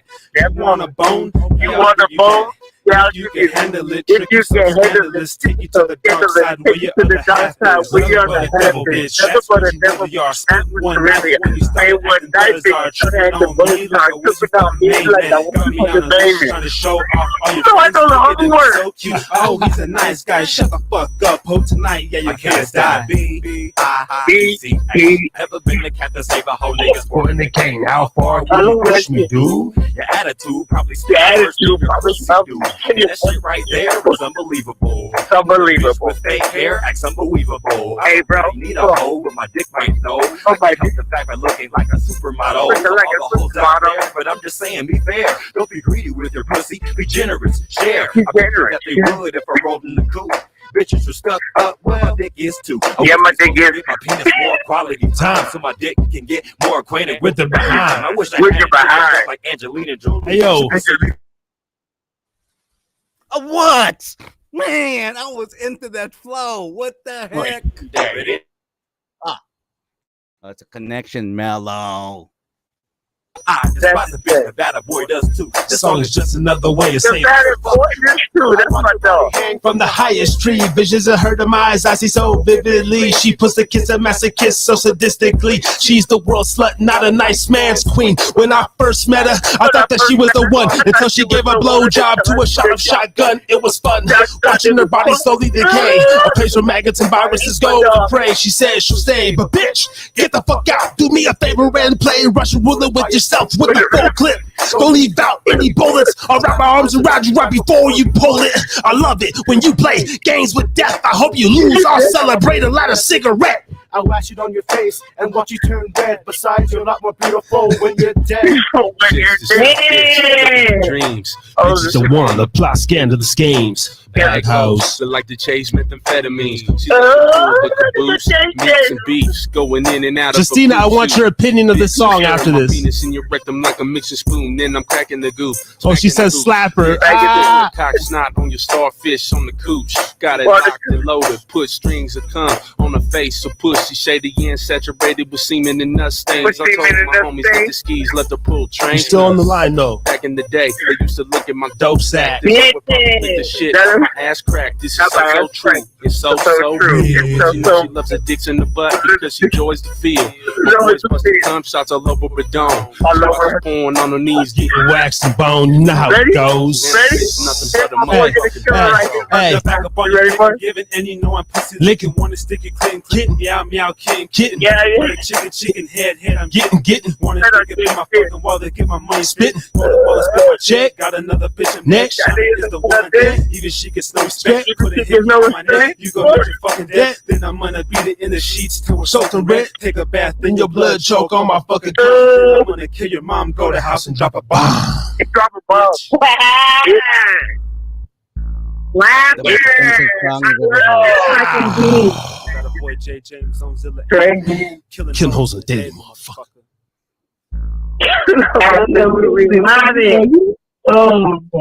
Oh, That's wild, man. That's wild. I'm queen, but I know hella bitches. That shit was a slapper. Oh, man. I love that. I know that. I love it. That's nice. That's wild. Wow on a Thursday, man. Chino, we lost you, man. But Wild on a Thursday, man. all right. I'm not even like you, bro. I'm not even in the crib. I'm in the Las Vegas Nevada. Hey, tap Loud as in. hell. You got the link. Tap in again, Chino. Stephen Flores, Tap in.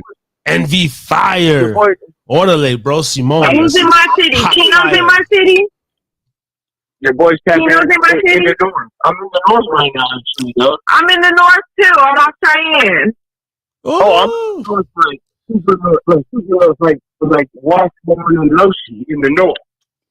Okay, I'm down by Civic Center. Sipping Don Julio. Oh, Civic.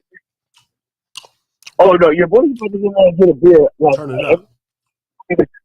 everybody's waiting for me to come in, but my girl already knows. She was like, he's on his boy's show right now. He's Hey. like a brother. I'm nothing We on the compared- boys' show. I'm nothing- You on the boys' Yeah. show, bro. What are we gonna do? Oh, boy, show, you know what See, I'm saying? What this do you is do? going- Oh, boy, show. Okay. This is Thursday It's night bro rants. time. This is Thursday night rants, prime time, right?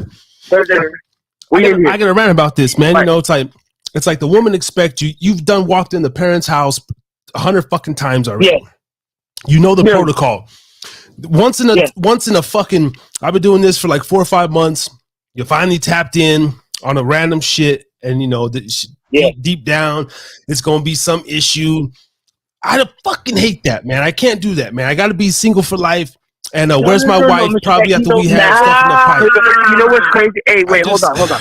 For the first time in my life, like with a woman. Well, I've been with multiple women, but like the first time in my life, like it's nothing. Like my girl already knows the business, bro. Like it's you, it's the crew, it's my daughter, it's the family, it's her. Like she knows her place. She's like, oh, he's out there on the phone. Like it's he's out there on the phone. Like it doesn't even matter. It's not a show. It's like he's out there on the phone. Like she already knows the deal. It is what it. She done drove me around the whole city, drunk as fuck. Hey, let's go West Side up in this bitch. LTB crew, holla at your boy. Let me know what's up. And it is what it is. This is what it is, bro. That's what I do, bro. That's what I'm on my boy's show. Look, stop. Calm down. I'm on my boy's show. You know, he comes before anybody. That's my dog. That's my road. That's my brother. He comes before anybody. You know what I mean? Come before anybody. This is where we're at. We're on the show. Outside in the cul-de-sac. Outside in the cul-de-sac. Washburn and Losi. On the cul-de-sac of Washburn and Losi. In the elbow on the dad's truck. Like, I'm daddy now, man. Nonsense. Hey, all the ops go pull up. He just dropped his addy. No, pull up. Let's show me them little nuts. Pull up. I told a bitch, nigga, hold up. I wasn't gonna say it though. I wasn't gonna say it, but on Snacky's birthday, what's up? No, let me see what's up, bro. What you fucking with? I'm here. You know what I mean? I'm right here. Right here. Oh no. In that Vegas house. Nah, man, you're a Las Vegas native, Nevada native, man. I am. Clark County Shark, bro. Clark County Shark. And we got graduated. And we got I mean, Justina, are you partial to the north still, or are you a Vegas girl? Well, so I was born in Cali, came to Vegas in high school, graduated, been here for over 15, 16 years, did 10 years in Reno. So I'm I don't know. It felt like a stint, like you did like a prison stint. Like I did 10 years in Reno.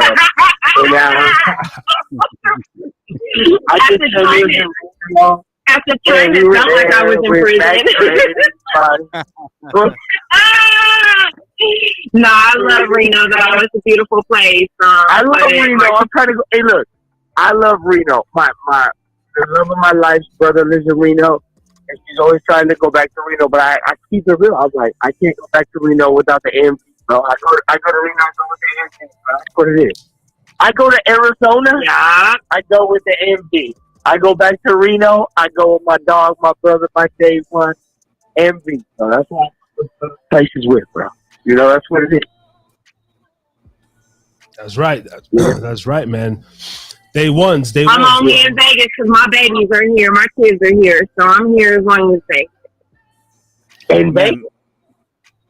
Yes, sir. Oh, Vegas is my home, bro. I was born in Vegas. My daddy was born in Vegas. My siblings were born in Vegas. My daughter was born in Vegas. I'm a Vegas. My dog never knows until I die. For real.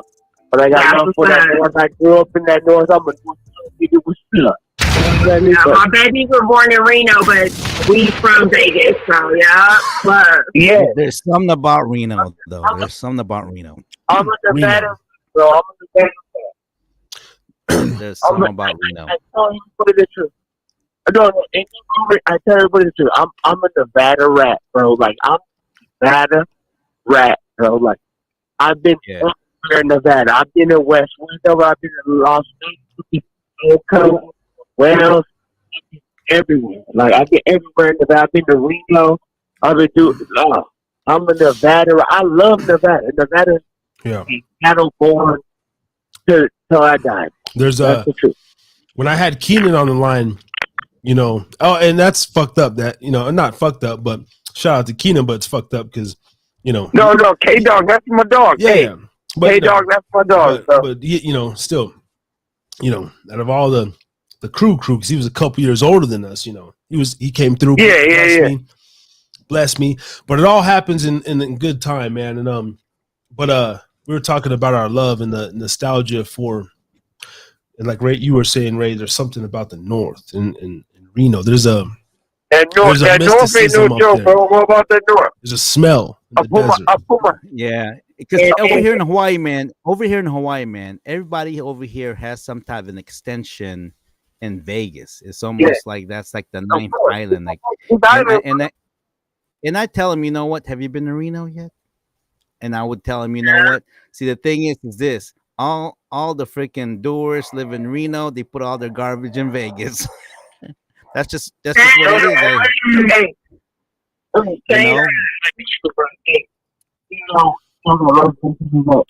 Island, bro. That ninth island. They say that shit, bro. That weird Hawaii shit. It's not weird, but it's everybody here has connection with Vegas, man. I got people over here that's like, I'm working my way to Vegas. That Clark County shit. Yeah, man. Like that's the answer to it all. And I lived in Northern California, Reno. Now I'm in Hawaii, and I got family up in Vegas. So it's like I know how, and to be, you know what, I look back now, I go, you know what, I feel like I left Reno, but there's unfinished business. So I'm gonna come back. Yes, I'm gonna come back. You know, it's funny that you say that, but like, if I could land a good gig in Reno, I go back to the North. Like I can go to for real, yeah, from the North. And my roots are from that northern Nevada. MD knows, bro. Dakota Geek, man, our roots are from the end, like from the northern NV, like empire. Like we're northern cats where we strap on our Timbs. It's cold out there. Yeah, bro. Like it's real. And I miss that Reno nip. Man. That Reno nip. And I remember, to me, this is what reminds me of Reno, right? This is what I miss the most. I love the winter in Reno, and then you go roll yourself a fat ass motherfucking blunt, and you smoke that shit, you and your crew, to the head, and then you just gaze at the stars and talk shit. And back in the days, these guys would just freestyle it. Oh man, that is living, bro. I miss that shit. I miss that shit. No, it is. No, it is. Man, you just roll that freaking fat ass blunt, and you just here you go. Oh, pass. Here you go. Puff, pass with that, and then that nip. Oh man, we got to do that, man. That's like tradition right there. That's what I miss about Reno, man. No, it is. You know what? But you know what though, dog? It's bigger than that. We gotta bring that tradition even to you, bro. You don't gotta come here. No, it's just something. I remember when you guys used to come by the house, man. Remember we used to smoke to the head in that room? We did, bro.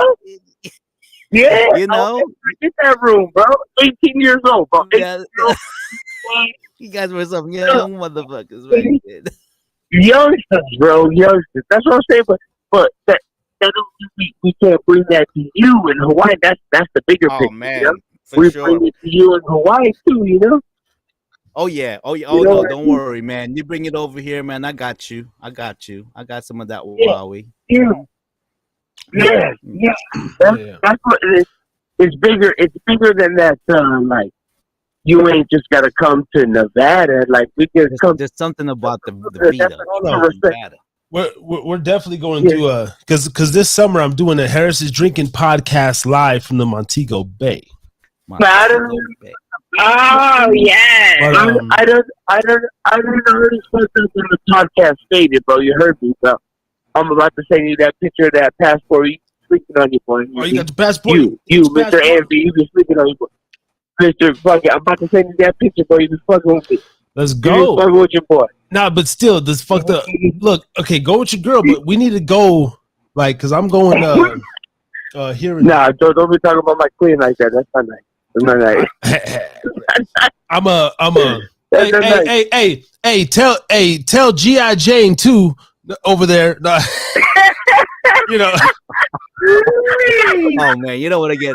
Oh man, see, we weren't gonna talk about that, brother. We were not gonna talk about that. And now we got our girl Justina over here and all that stuff. Hey, man. Bring it up, bro. Hey, she has hair. Hey, she has a full head of hair. She has hair. So you go ahead and we gotta get the female perspective. You believe that, dude? Yeah. All I did was support. All I did was support him this whole time with his love on. He gave him a little support. Nah. Yeah. No. Shout out to your girl, man. Shout out, man. You know, we just bullshitting over here. Come on, man. My girl awesome, bro. I got the best girl. We be ratting. Hey, shout out to her, man, because I seen she made you a sandwich the other day for work and wrote. Okay, let's. So I told Mikey.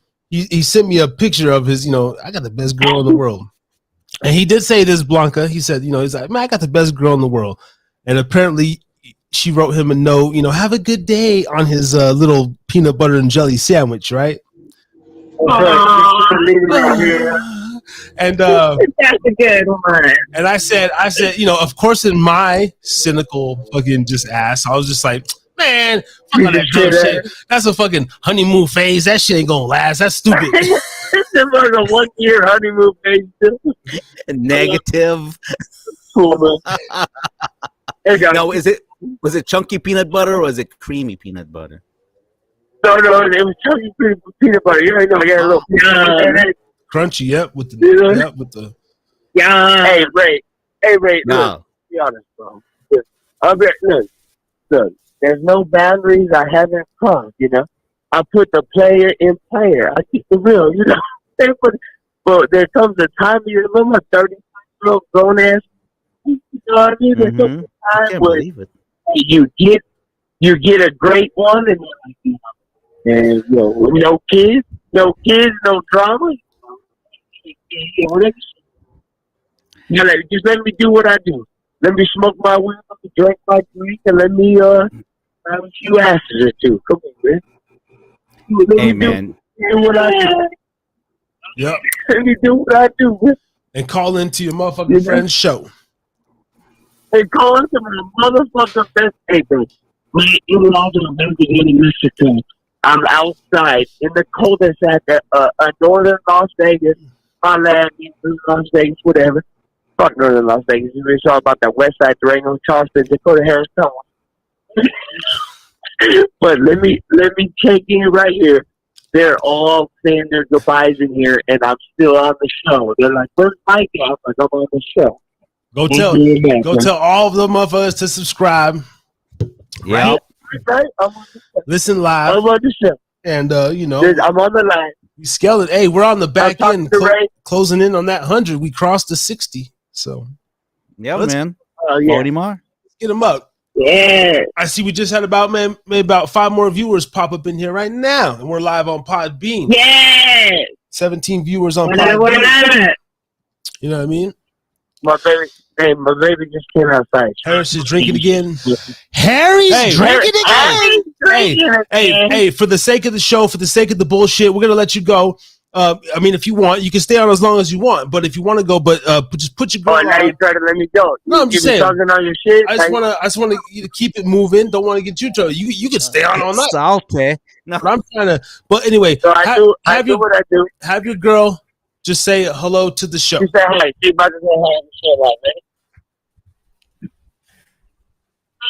man. Hi. Let's get ahead. Oh, hi on the show. Hello. Can she get? Hey, boo. Yo. Oh, that's just Can she do a Harris? Can she do a Harris is drinking again drop and just be like, "What's up, Harris? This is my boyfriend. My boyfriend's drinking on Harris is drinking again podcast, bitch." Wait. You gotta do that, baby. Come here. Baby, come here. Harris is drinking again. Do it now.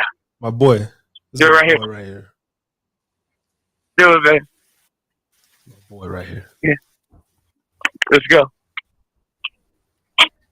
Hurry before I tear my ACL. Harry's drinking again. You heard? Yes, girl. The Harry's drinking. Oh, good play. Play.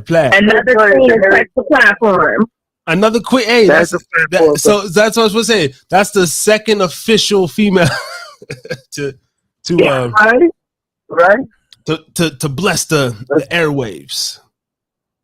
Bless the airwaves. Actually, the third, because this Friday, Ray, when we were going live on our rant, you got a phone call from your wife, and I don't know, those who may not have heard, but okay, you know what? Check this out. I just got a text from Al Hart, and I gave your information. Okay, brother, he says, "Are you ready to send me that?" So you want me to go ahead and send him the, Al Hart. Forward the link? Yeah, why not? Let's keep it rolling. We're man. We're 2 hours in on the Thursday night episode 011. 011. Hey, we're doing this every Thursday. Man. I'm not stopping, Mike. Bro, the reason I titled it with the 3, not just 1, 2, is because I plan to do 100, bro. I plan to do 999 of these, bro. We ain't stopping. We keep going every Thursday. Hey, no matter what, the next morning, like, I'm going to make this like a shift. Like, I'm going to be like, fuck, nah, like, Thursdays locked up. Thursdays is locked up. Like, Thursdays is locked up. Hey, no. I don't do shit Thursdays. I try to tell you. Mine too. I got you on my calendar every Thursday. That's dope. She said she got you on the calendar every Thursday. And I hey, can't. Man, I tell you what, man, Justina. I tell you what, man. You never know, man. This show right here is it's gonna blow up, man. So you may be robbing.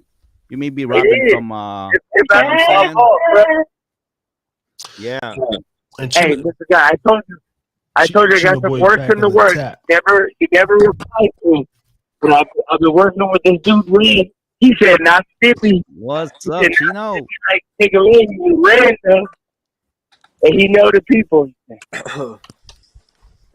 Yeah, man. That's dope. Hey, let's go play let's play a Chino Boy track, man. Yep, Chino Boy back on the tap in. Hey, let me hear the voice track again. I like the yeah, man. The boy is amazing, talented, man. Young man.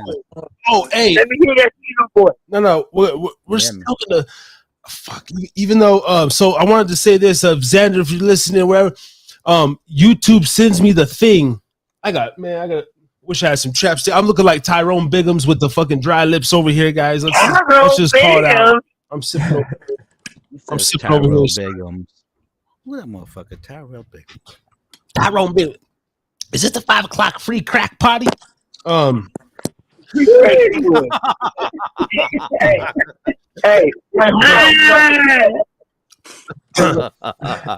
Hey, keep the rank going.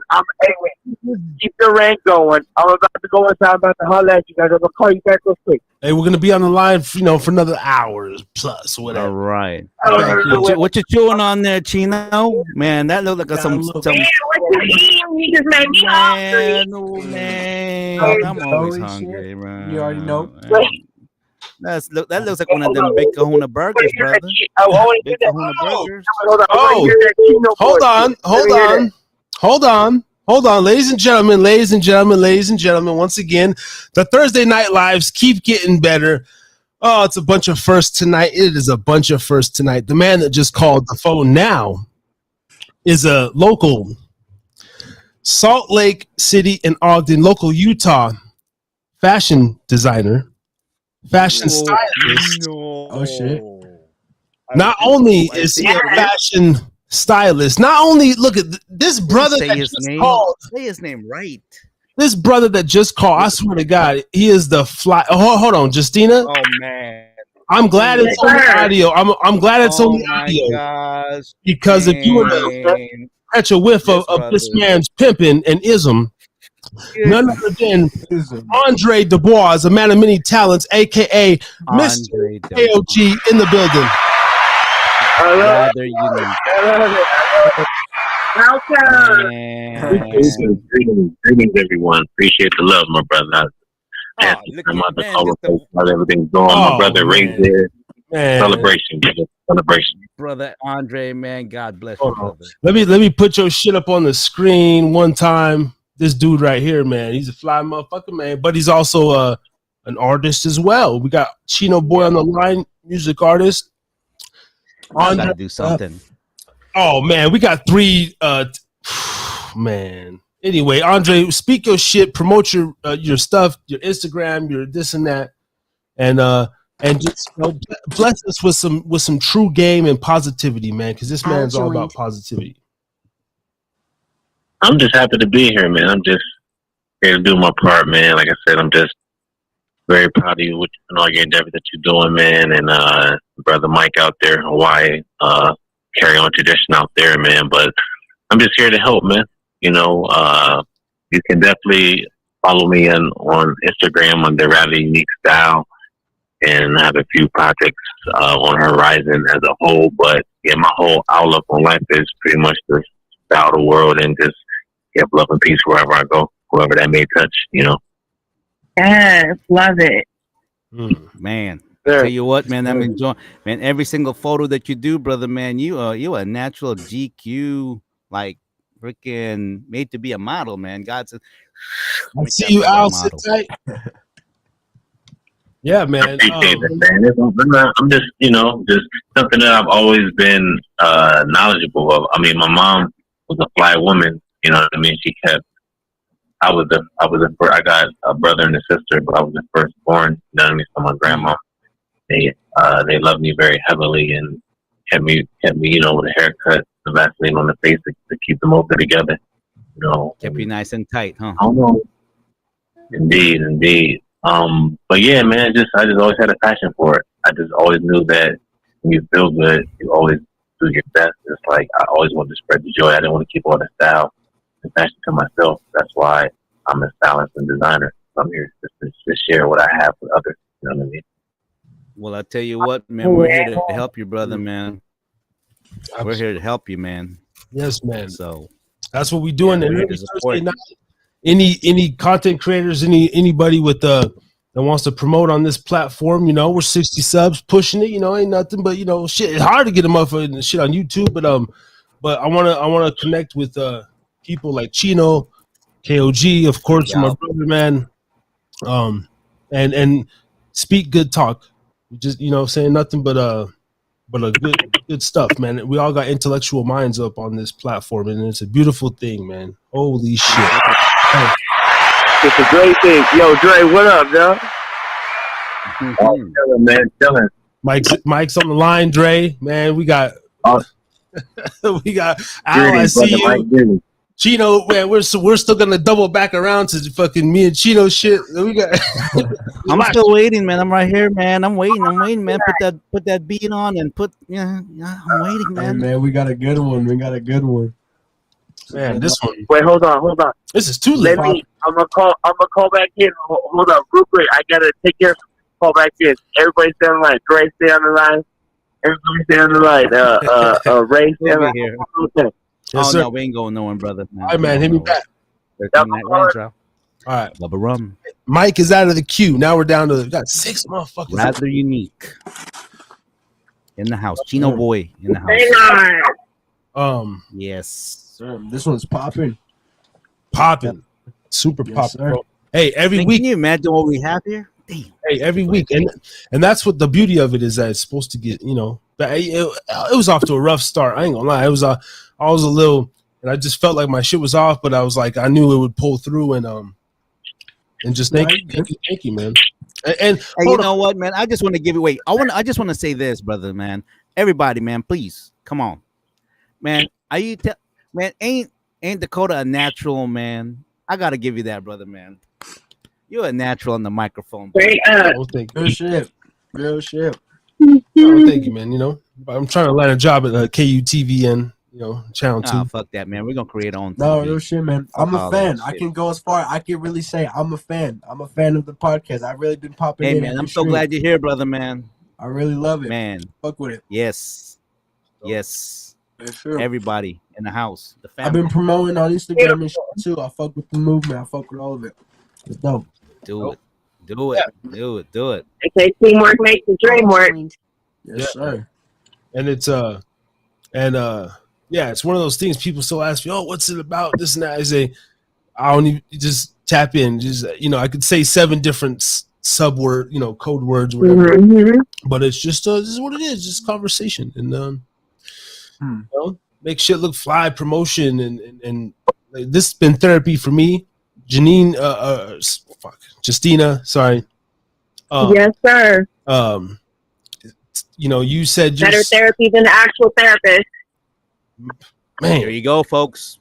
Wait. That's well said. Say that again. Wow, that's a drop. Yeah, that's a drop. Better therapy than an actual therapist. And since I started joining on Thursdays, I actually did drop my therapist down from every week to once a month. Shit. Amen to that. Woo. That's huge. Wow. Better therapy than the actual therapist. Damn, you got to put that, man. Damn. Now is spoken in truth. Wow. Now I'm just sitting here wondering, how much does a therapist charge again? Shit. Goddamn. Let's clap that up again. $250 to $500 an hour like a lawyer. And the reason why I know is I know some people that are on therapy right now. Am I correct on that one, Justina? Yeah. $250 to $500 depending. Mine's about $150 an hour, but insurance pays for it, so I ain't tripping. How? Yep. Oh my God. Hey, yo, this just hit me. This might be too far. Hold on. This man right here. Hold on. Ow. Hey, what's up, guys? What's up, pal? Hold on. Because if I don't get you on here, we're gonna keep ranting. This dude right here, I don't know him from Nathan. This is Ray. What's up? Another Ray's people. We have another sensational fucking story, and the shit just keeps getting more lit. Al Hart. Yeah, Al Hart, brother of Phil Hart. Yo, Al, we got okay. So last week we had Phil Hart on, told his story, manslaughter, son in the car, right, all that. Involuntary, brother here, all because of drinking, and something that we don't necessarily do. The Harris's Drinking podcast is not glorifying the drinking, but this man here has his story to tell with alcohol. As I pour up another shot of Don Julio, but Al, thank you for joining us, man. How you doing tonight, sir? Oh man, what's up, guys? Yeah, it's good to hear your that you're over there doing what they're supposed to be doing, even for the Lord, ironing all that iron and sharpening all that silver up, and casting all those crowns. I see what's going on here, and I like it. It's good to hear, knowing that the Holy Spirit is moving all the way around the world. It comes around, and everybody wants to hear a story, that's sensational, of some great, coming to God story, jailhouse religion, and so be it. But I grew up as a Catholic. To make a short story of my testimony to glorify God, because I'm not glorifying myself. I'm just saying, that we all found our way to Christ. Mine was as a Catholicism back in the day with Ray. We used to go to the high schools, and they were all Catholic, and we were just regular guys. We didn't really know too much about the faith, but we cruised the high schools, the Catholic high schools, for the girls, because that's where they were at, right, Ray? Man, actually, you know what? Was that Catholic or was that Mormon that we went to, man? Because I made out with a lot of Mormon chicks, man. Because they love this brown motherfuckers, man. St. Vincent's and the St. Same, yeah, the St. Yeah. The Mormons were across the way. Yes. Yeah. But anyway, I found God there, in a sense of the way. But we all come full circle somehow or another. We take those gradual steps. Sometimes God allows that character building, trait that everybody's looking for, that they think comes easy, but it comes over a lifetime. Like I said, stepping towards God as a Catholic, know a little about Him, and then I want a Bible study. It's so weird. I want a Bible study scripture. Who can do it the fastest on that Bible bus? When I was in Oregon, when I really found God, and I gave myself to Christ. It was a Bible bus of Protestants. I just drove around, and I won the Bible verse. I got the Bible. It's got a written there in 1982 to me and the Baptist church that gave it to me up in Oregon. And it's so weird that I gave myself to God around 14 or 15. And to put together me and my brother's story, his son was in the IE, and he was over here being a parent to his other 3 kids that he had in Orange County. And his son came to Christ about the same age I was, and my other nephew from my brother in Utah came to Christ exactly the same day I came to Christ 35 years later. But it came full circle, like always coming full circle. God's How you reminding me doing of now, something. though? How you Oh feeling man, now? How you? I came from being found in a cabin face down. My blood. I drank 2 beer. I drank 2 beers. I was going through a Jonah phase in my life. You know, I was supposed to sit there and hold tight, but instead I ran away. You know, from my problems and went to Lake Tahoe to go party because I was going back to the world, man. I was being the prodigal. I was being the prodigal son and Jonah and Paul all at the same time, brothers. Wow. You ever get that sensation in you where you know you're like living in all these different sins, and every sin reminds you of that certain prophet or that certain characteristic trait of that one apostle who like me, you know, Peter just cut his ear off. Sometimes I feel like Peter, like the next minute I'm like, okay, I'm fucking forgetting who Christ was, like Peter again. Another step forward, another step backwards, and here I am again fighting that same demon, that same battle over and over until With your God just said, recovery, though, until God said, "Bam, that's enough of this shit." And again, I took another ass whooping. I was paralyzed September 12th, and then come October 2nd, I came into this rehab center, and this lady, she was a Christian. I didn't even know she was a Catholic at the time, and she goes, "Just try to move your little toe," and I moved my toe, and ever since then, I've been getting movement back again, little by little. Okay. The science wants to prove it over and over again, but you know, I think it's God. You know, like always. Man, I pray for you it's every day, man. Al, man, I tell you what, man. I mean, it's like so you're relearning how to walk all over again. If that's correct, brother. all over again, brother. Walking those baby steps, relearning how to, you know, eat. You know how to crap, how to piss. You know, I got a catheter. I had a catheter. I mean, it's funny because while I was in sin before this accident, you know, subsequently my wife, you know, filed for divorce, and it all came down. Lost my job, and you know, the story's like a broken record, or like you say again. This is my another marriage failed because of my lack of faithfulness. You know, my lack of faithfulness to the Lord, and that comes in hand with your love of your wife. And I wasn't treating her and uplifting her at all. Instead, I was getting jealous because of where she was. But it's a bad story. But again, there's always restoration and reconciliation. Sure. And I'm going through it right now with my wife still. We're friends and we're amicable, but hey, you know, God got me over here, like Jonah said, you know, just throw me overboard, and that way, you know, I can get thrown out in Nineveh. You know, Nineveh is like going into Compton probably, you know, or going into, you know, somewhere else. And that's what I don't want to go there. I don't want to go there. Right. I have to. We all had our Jonah moments, man. And I've been going through mine right now. You know, I'm thinking, you know, I see so many of my friends is like, hey, just party up, get back into the scene again, and you know, going into a house that's got a just it's you know Tom Edmonds, don't you, from Vallejo, Ray? Tom who? Tom Edmonds. Yes, I know Tom. Yeah, absolutely. He's gonna be letting me stay at his house down in Baldwinsville, which is about 40 minutes down the street from where I am. And God made that opportunity happen, but at the same time, Tom's a party animal, man. He hasn't got married since high school, had four girlfriends only, and you know, he's a party animal.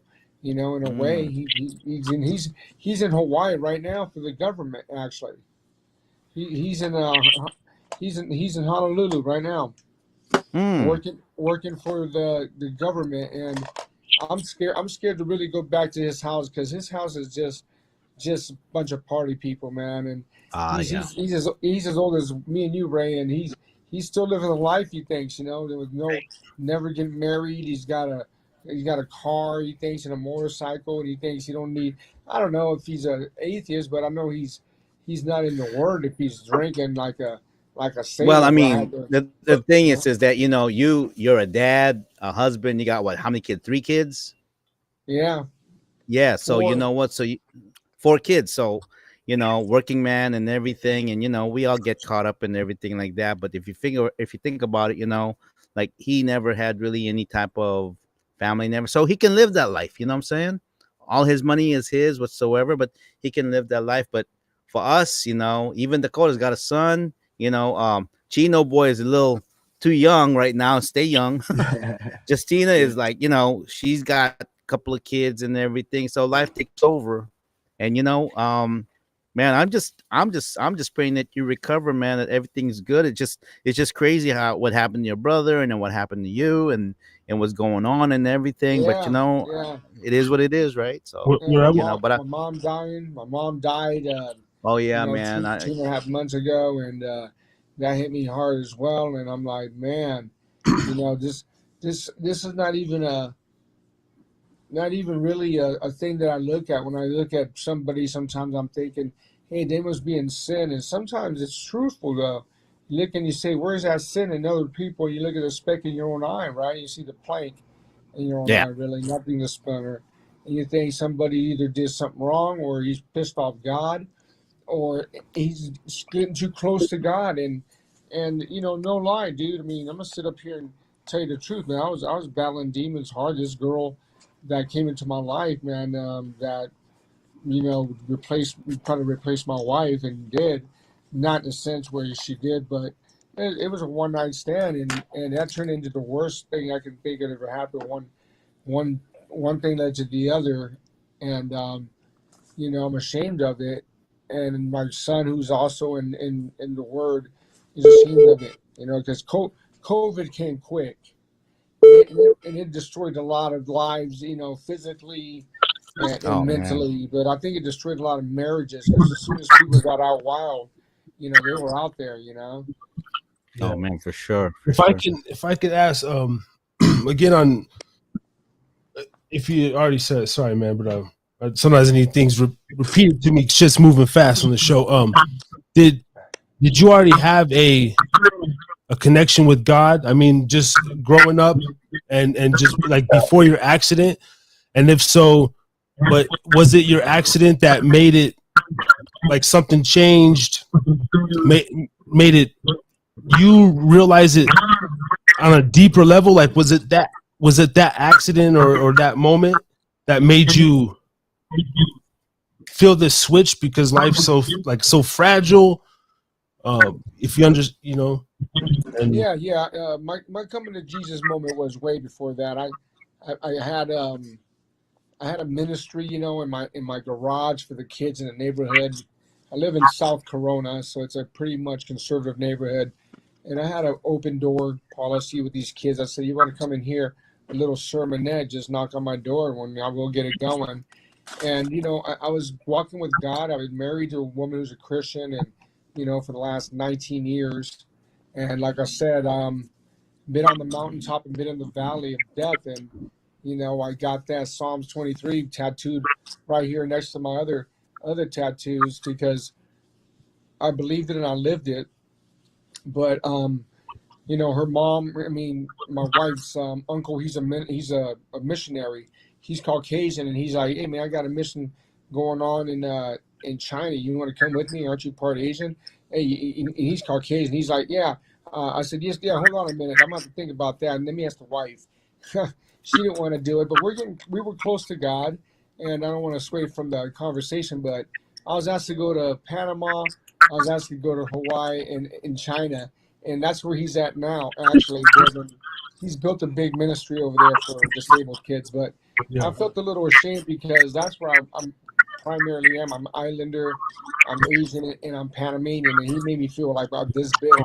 So I was trying to get as close to Steve as I can. Every time he came back from China, I tried to get as close to him, because he was my go-to guy. If I had a problem in the church I was at, I'll go to him. And I've been in churches where, we all see him fail, or we all see him flourish.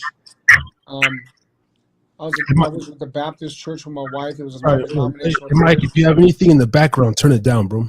Like if it's playing in the background. I got nothing in the background, dog. Okay. I got you on speaker, bro. I'm listening. I'm listening. Okay. Maybe just try to take it off speaker though. Sometimes it echoes. Just try that one time. I got you. All right. Hey, Al, let me let everybody know, like, what did you do for a living, man? Like, what were you into? Oh, you know, yeah. what I was, You know, we're going to Chino Buenas. the irony of it is I ended up being, having my your neck bone, just to say it in layman's term, your four lower neck bones, mine are now fused together by, a disc and two plates. And, I did that for a living. I hardware removed people. I worked in surgery centers and did CTs and fluoroscopy. And then I was an MRI x-ray tech. I was in the business of doing exactly what these guys did to my neck. And it made me feel more comfortable knowing what happened inside of me. A lot of people think like you're a RoboCop and shit now, and you feel like there's something inside of you that's foreign and it's gonna make you disabled. But no, I feel fine. God restored my neck, but again, in my feet, I was able to move my feet, and I was doing everything. I was walking with the Lord so close, and then one day out of like 6 months with this girl. And it's so weird because this girl, the sin doesn't come fast. I'm preaching a sermonette in my neighborhood, white collar neighborhood, and I'm telling these kids, watch out, be careful, like Proverbs 7, the woman that waits at the window and yada yada. I'm doing this shit and praying it, and this girl's getting closer to me in my X-ray room. She's a student. She's 32 years old, trying to reset on her life. I'm like, you went to Cal Poly, now you want to be an MRI tech? No, girl, stay out of my room. I know why God put you in here. He's allowing me to be tested. I knew the test was coming, but I didn't know it was coming this fat. I know this girl was that fine, and I was like, damn. Yeah, I slipped up with her. She even bounced and shit right after everything went down because I told her, Devil bitch. I can't do it. But yeah, dude, I had to tell her to go. And the irony of it is, she told me from the beginning that her grandfather founded the Salem Baptist Church in L.A. I Googled it and found out it was true. She stopped going there because she's seen so many things wrong with the church that her grandfather started. Her mom was an elder. And, I started thinking, what, we all got problems. And I remember my wife's uncle Steve said, yeah, you'll never find a church you'd like. Just got to settle for one because, they're all going to have hypocrites and there's always room for one more, Al. Go ahead and join it. And I just knew that we were all hypocrites at one point or another, but not to deviate too far from my little testimony. Knew the church, knew it was coming, knew the test was coming big, and stand fast, lest you stand firm, lest you fall. Read all these things, was in ministry with the guys, being accountable to me. All this crap was going down, and then when COVID hit, it really messed me up, guys. It messed me up where I couldn't have accountability to anybody. I started drifting further away. And that girl started coming closer, and the next thing you know, she falls on me after I gave her an X-ray of her back, and she tells me, she goes, "Oh my God!" And she kisses me. She says, "What am I doing? What are my morals?" And I'm like, "What do you mean? What are your morals?" And she goes, "My grandfather, he'd be so ashamed of me." And I said, "First of all, you said that you don't believe in God anymore, but yeah, morals. Where are those morals coming from?" And then she just said, "You know what I'm talking about," and she kind of left. But right there, I knew that the demon was lying somewhere, pissing in her ear, lying to me and shit also. Because she's like, "Oh, I love your tattoos. I love your chest. And I love, the flattery of and the smell of the aloe. I can just smell it in the fucking air, I was like, damn, this is the Proverbs. I go home, I'm praying at the feet of my wife. Please, God, don't give me too much that I can handle. And the next thing you know, her car breaks down. She lives in L.A., Culver City. They call it the Black Beverly Hills. And I live in East Riverside County. So we meet at this, and three fucking times, excuse me, but God gave me a way out.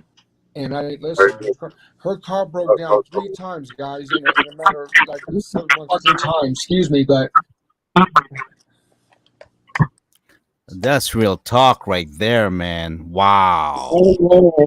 yeah, he broke down the car. Wow. To be concise, he broke down her car 4 times to test me, and I'm at the foot of my wife's bed every night. Lord, please save my marriage. Please don't let me ruin my marriage. I don't want you to save it later, And now I'm asking to save it, but it's too late. I know what I did was sinful, and I paid the price. So basically, he gave you that sign, and basically, so let me ask you this, Al. Like what so you're saying that is it your upper neck or is part of your spine upper? Is that what damaged, whatever? Yeah, Or right here, these Chino, four bones, these 4 all bones that I broke. questions. I broke. It was like a demon touched me, and it was so weird because prior to that, it was like I haven't been to Tahoe without my wife and kids, but I ended up in this. All right, this guy lives in he's my patient of mine. He's 70 years old. Everything was going down with the divorce, and he calls me up because let's just go to Lake Tahoe. You got an all expense paid trip. I'm gonna pay for everything, the alcohol, the women, the drugs, whatever. And I was like feeling like shit, because my wife said it was done. And instead of trying to save my marriage, like I said, like Jonah trying to save his souls and save other souls in the process, I think he ended up saving almost everybody. Nineveh said, instead of doing what I was supposed to, I ran away from her. And the guy that I was with, he had long hair, and he's an atheist. I've known him for 10 years. I'm always hanging out with them after work, but after work we go to his house, we have a couple beers. But it's so weird that he invited me to that cabin. I go to the cabin, and then he goes, "Hey, can you go down here?" And he opens this closet. There's a trap door, and it's not that big. And he goes, "Can you go down there and get some tools that I left there?" I said, when was the last fucking time you were here? Like, you haven't been here. I've known you for 10 years. And he goes, "Yeah, I came up here a couple of years ago. Can you go just reach down in this crawl space down there and get the fucking tools? Stop being a PUSSY." And I'm like, dude, you go down there and get them. And I had 2 beers in me. No lie, only fucking 2 beers in me.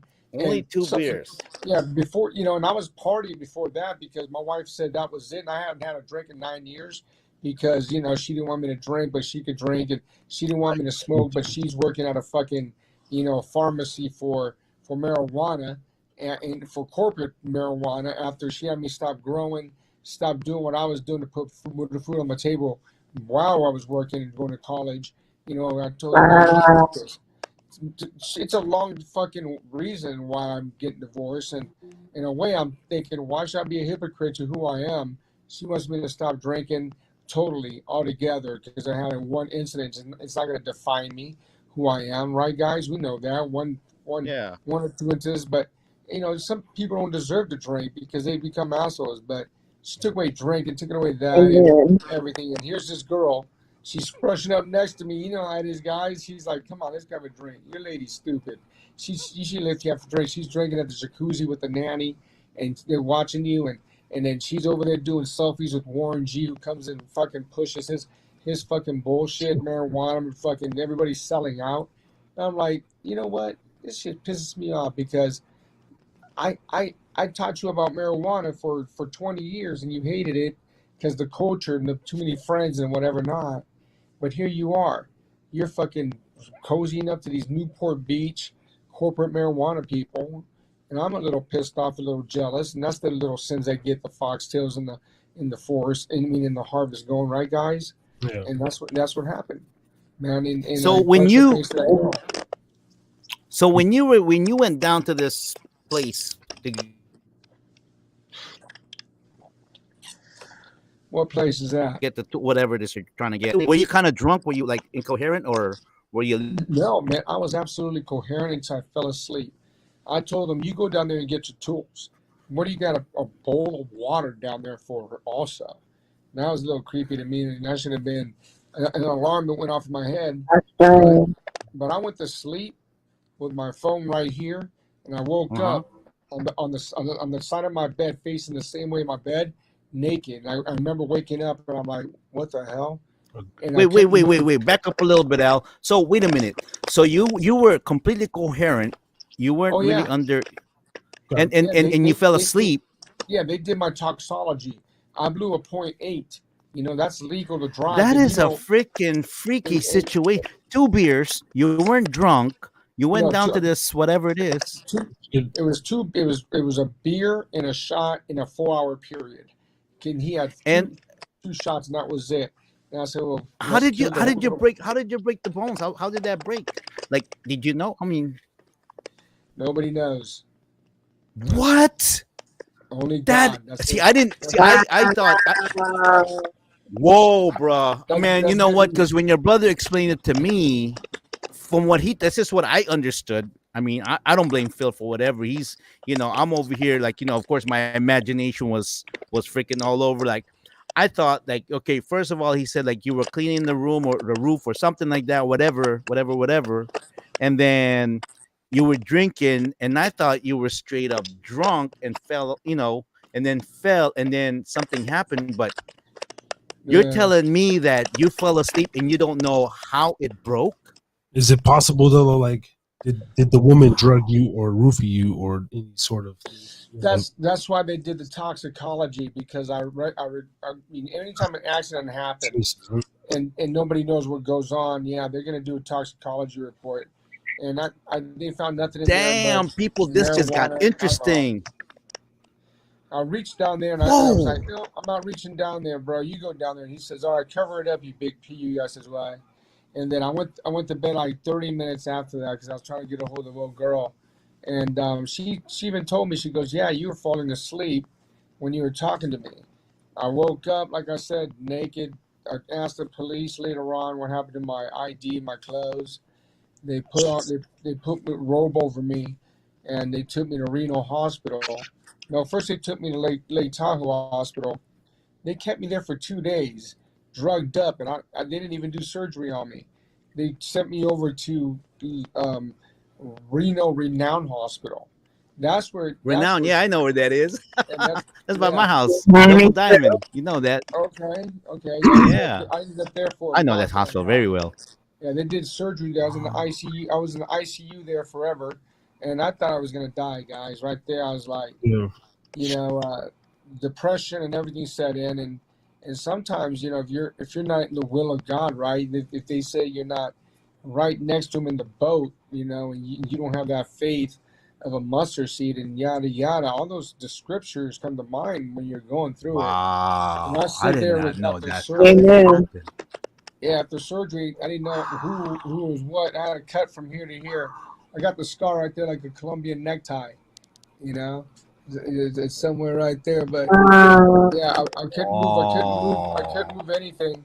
And after 2 weeks there, they got me on oxycontin, oxycodone. They'll start hallucinating, and I was Oh, like, wow. Doc, I need to get off this crap. And then he's like, why? You're gonna be in a lot of pain. And he goes, and by the way, he goes, you're not making the progress. We think you're never ever gonna walk again. And right there was like that coming to like reality. Like, why am I gonna live for? Some big Jesus moment. The kids, Mm-hmm. whatever, and all that other crap. You can say that if you never really face a moment of suicidal tendency like that moment, like you can just disappear off the face of the earth and you'll be better off. You think, but Yeah. So you know, so I, so let me sum this up, Al. Okay, so you were living the good life, man, especially where you live, like Corona Hills, you said. That's a good part of freaking Southern California. That's where freaking yeah, that's freaking like ritzy part of California, Southern California. You were you had kids, family, wife, got a good yeah, job, yeah. making I was money, living the life. and you were I was following the Lord and all that stuff. But it's amazing. I just want to put this piece in there. You know what? Uh, but the minute you just have the devil revisit you, because I'm kind of tripping now, because I'm also tripping what happened to Phil. And then what's happened? From what I thought, bro, I thought you were like incoherent, like drunk, and then I can understand, you getting Nah, drunk because you and the wife just point. split up and everything, and then Is you it? left. And Are you? Do you currently still drink or no? At Oh all? yeah, I had a drink when I Yeah. went out for the first time with Phil. Phil picked me up, and when we went out, and he came back from where his little vacation was, and I came and had to go figure out some paperwork. He took me to go do that, and then he was with the homie Louie. He's like, yeah, let's go get him a drink, and I was like, let's get it. We had one beer, and Yeah. man, let me tell you, when it's in moderation, you really appreciate it after Yeah. so many months without it, especially when you're a social alcoholic. You got to admit to it, and you call it what it is. I was a social alcoholic. Absolutely.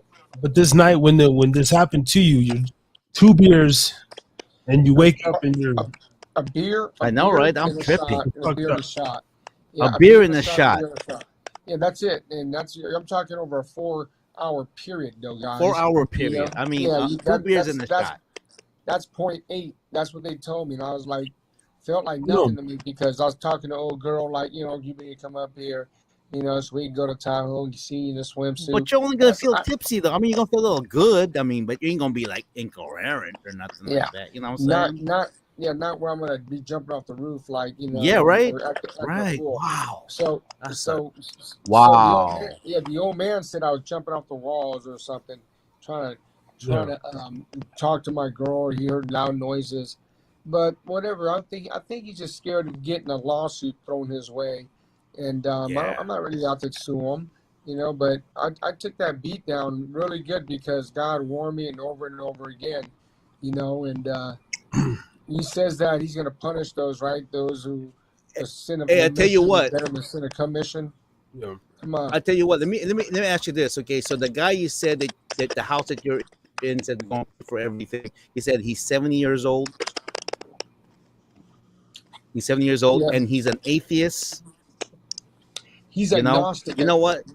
He's agnostic. Okay, agnostic, right? So I tell you what. I mean, I don't want to get into the whole, hooji whatever. But I tell you what, man. I believe in this kind of like googly goo kind of stuff, whatever you call it, man. And it's like it's interesting. The minute because go ahead. Well, because I don't necessarily. I would be, I guess, a so-called agnostic. I don't know. But no, actually, you know what? Let me, because I've known you all these years, Dakota. You know what it is this, okay? There's some people in this life, and let me just speak this freely. There's some people in this life that will say, "Oh, I don't believe in this and this and this and that, whatever." Remember, you didn't choose me. So to me, and this is just my take, people like you who's like, "Oh, no." But you know what? As long as I've known you, like, you've always been, you do your stuff and whatever. And this is why I love the Bible. It's not so much, oh, you're trying. I don't give a fuck about that. What I love about it is actually the best reference when it comes to even psychology, therapy, and everything. The answer is right there. And it's so simple. It's all in layman's terms. But if you really dig deep and really know it, it's freaking amazing. Because to me, you're one of those people that you're a natural saint. Because I know that you're the kind of guy that if you got something, you've seen somebody there, you're going to help them out. That's just your nature. That's just the way who you are. And even though you're, oh, yeah, I'm just in that, whatever. You know what? Okay. All right. But, you know what I'm saying? That's being a humanist. Yeah. If you try to help anybody out, you have altruistic, beliefs that everybody's going to pay it for somehow or another. But we know that's not true. But that doesn't change who you really are. And like good example, like the Hart brothers, man. I've known the Hart brothers since what? Solano Junior High? 38 years or something like that. Man, something like that. Because you're in the same class as I am, class of 86, we known each other, bro, for like, golly, my gosh, And, you know what I'm saying? Man, we coming full circle, But the thing about the Hart brothers is that you guys were always good good people, man. You guys were always good people. You always there and whatever, you know.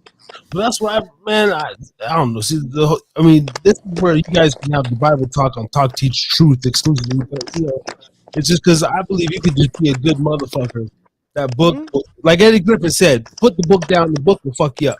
But that's neither here nor there. You know, generally, I feel, covered, blessed, whatever the fuck you want to say, and I'm good people, and I'm glad to have good folks on the line, and I like people to, the faith of the mustard seed. My mother used to always say, if you don't have faith, lean on my faith. I do little shit like that, you know what I mean? And maybe, and I'm open to the point where it's like, I believe if you believe in it, and in simple math, maybe two people on here really believe in that in the book, and I'm always like, don't know what the fuck. Hey, I tell you what, man, I'll be the first one to tell you. There's a lot of Christians out there that are like, they talk the part, they look the part, they say the part, they dress the part and everything. But you know what? When it comes to faith, they got about that much, man. I would rather have somebody say, I don't believe this and this and that, but you're good people. You have faith in just yourself too. Like, I'm a guy like, you know how people will say like,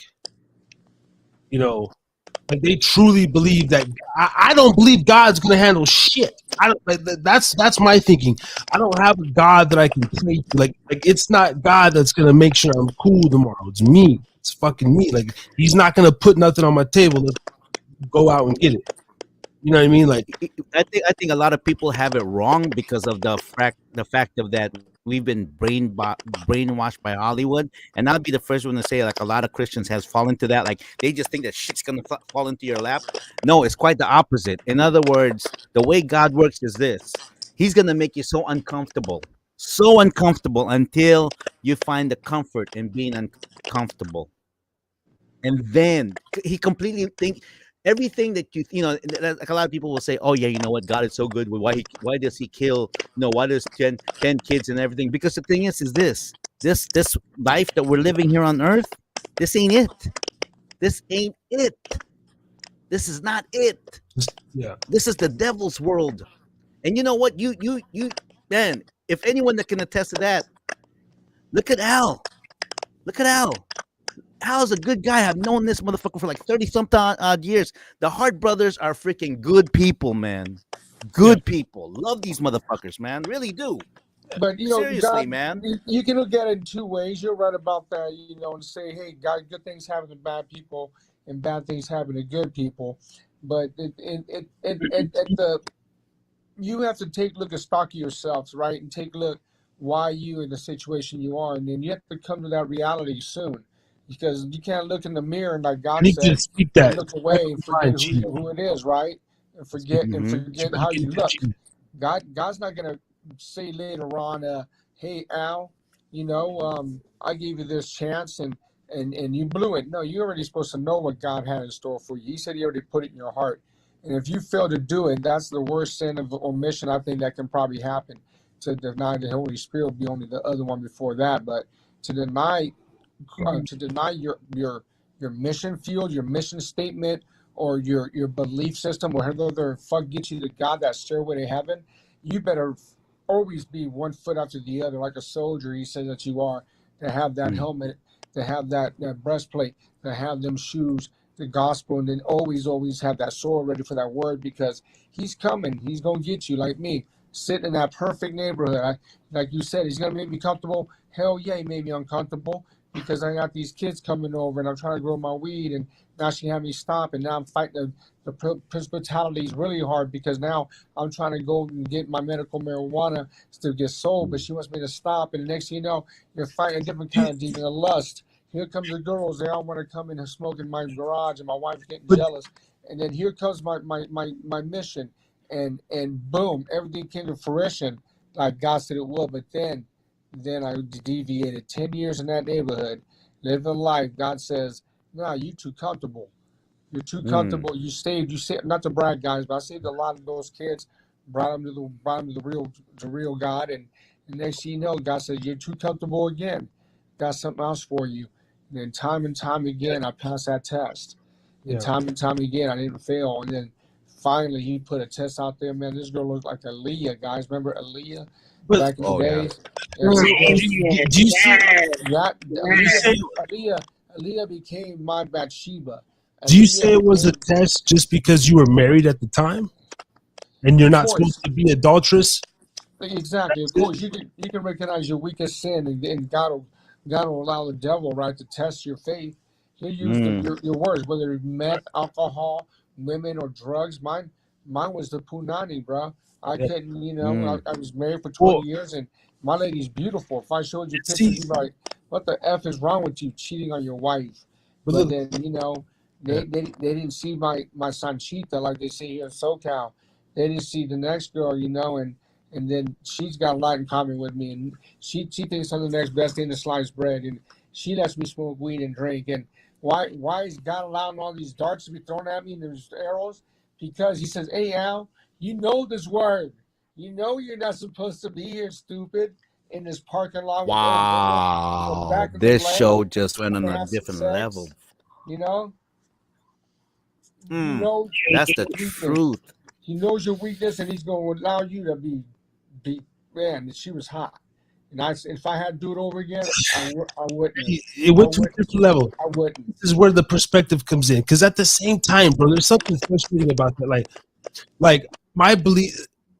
I said on the show last night, the night before, and everything, and maybe we can go a few more minutes. I do got to wrap it up. I got to get Mike back in here. We got to go. We got to do the music. But I don't believe in fucking faithfulness to begin with. Like, I'm not going to allow myself to get married under the American legal system. I'm not going to get married under God and bullshit. And most women, most bitches, they're not going to adhere. They don't live godly lives. Me and Ray were talking about this last night. I got some bullshit ass family getting money from the church. Fucking, those motherfuckers are, they live the opposite of lives. But and I understand though, not supposed to be somewhere when you should be somewhere else and everything. I had my stint of cheating and stuff when I was with my baby mother, but like, okay, this is where I fuck with the Satanic Bible. Now let's throw this into the mix real quick, because I've went down both sides. This is the thing about Christians where I don't like, is because like most Christians, when he read this, damn right. I fucking studied the dark side. This is where I want Chino Boy to hop back in too, man, because he's a young cat and like he's intelligent, but his like, because there's like something. But anyway, just basic Satan, like Satan, like it's about the flesh, right? Before you get to the whole extra shit where you're worshiping kids in halls like these on Masonic floors and shit. Basic Satanism is just do what thou will, simply, like flesh, pleasure, and even they have laws within it. Like you can't torture you. There's no violence. There's no like. Wait a minute. That was Aleister Crowley. Yeah. Do what thou willst. Yeah. But that's like the motto.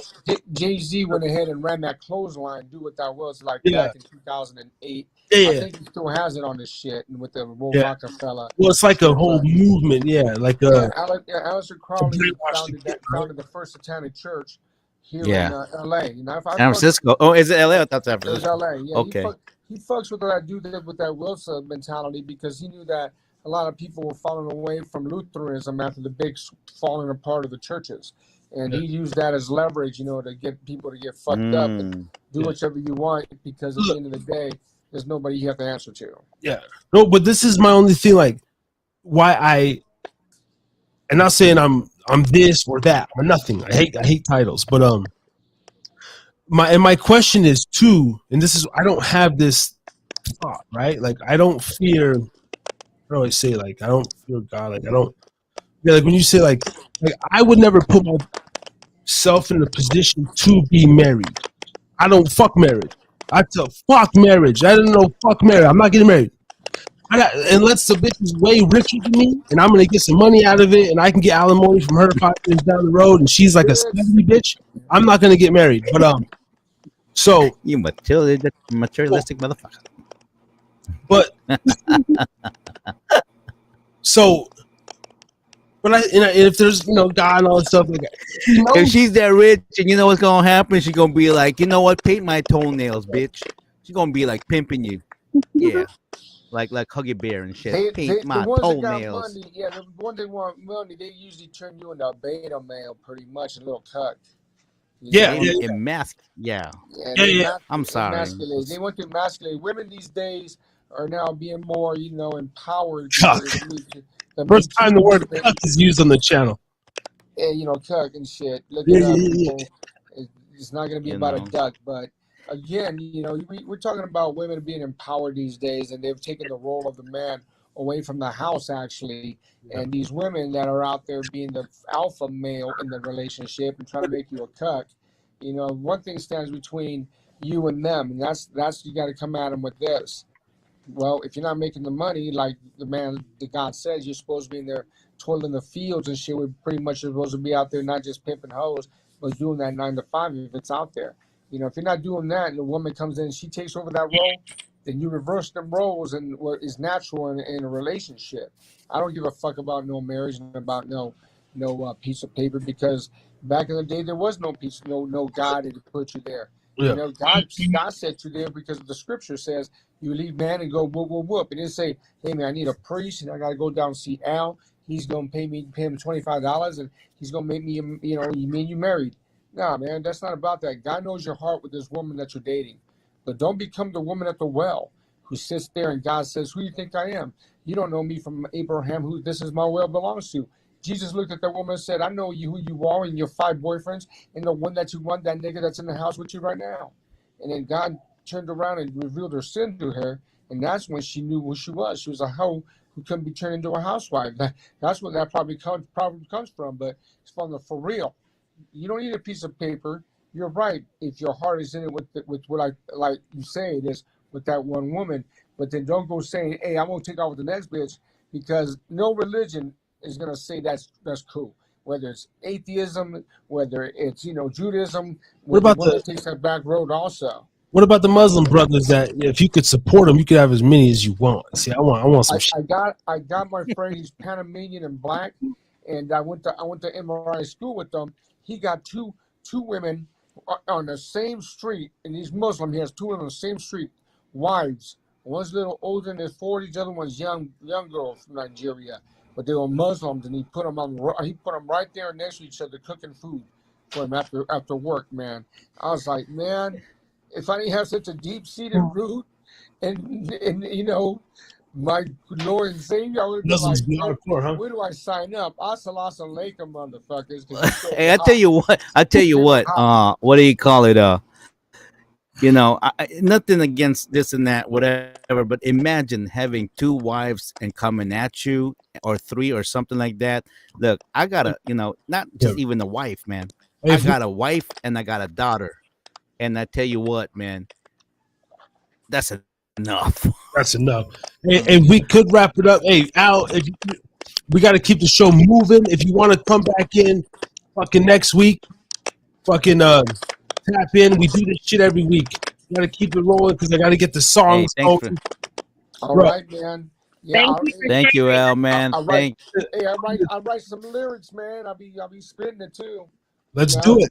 All right. For sure. Fucking right, man. Next Thursday we'll have Al back on, ladies and gentlemen. Hey, first of all, thank you for telling your story, bro. I'll finish it up. The story's still rolling. I gotta finish it up. How it all Yep, ended. man. Thanks Keep for it having me interesting. over, guys. I'm gonna clip it. Hey, thank you, bro. Thank you, Al, man. God bless you, brother. Guys, I feel blessed in knowing you guys, man. Thank you. Thank you, man. Thank you for praying for us, man. Thank you for your story. All right. All right, brother. Thank you, man. Get some sleep, brother, man. Get some sleep. All right, Rest guys. up.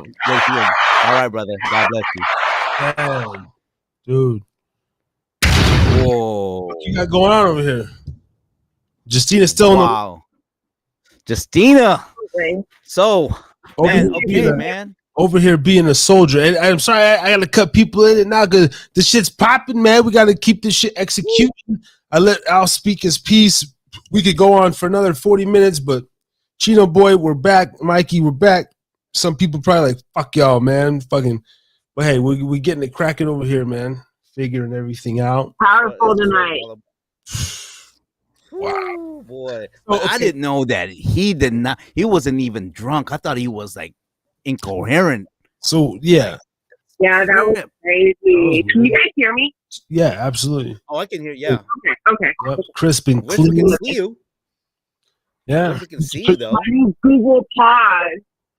Google and all this stuff, man. It's whoa. Okay, well, Ray, you know, thank you for that was Ray's people, you know what I mean? Again, anybody, if you got somebody with a story, period. You got a crackhead uncle, you got a piece of shit family member, no pieces of shits, those motherfuckers, but you know what I'm saying, someone with a story, flaws. We want to hear about flaws and everything up on here. And yes. Honesty and admit to drinking. Chino Boy tapping in, said he'll be back like 5, no doubt. Mike sends a Snapchat. Let me play this on air. Is this gonna work? I'm about to get on that moon rush, Kodak Black. He's drunk. I work in the morning. He's drunk. He's getting on moon rocks.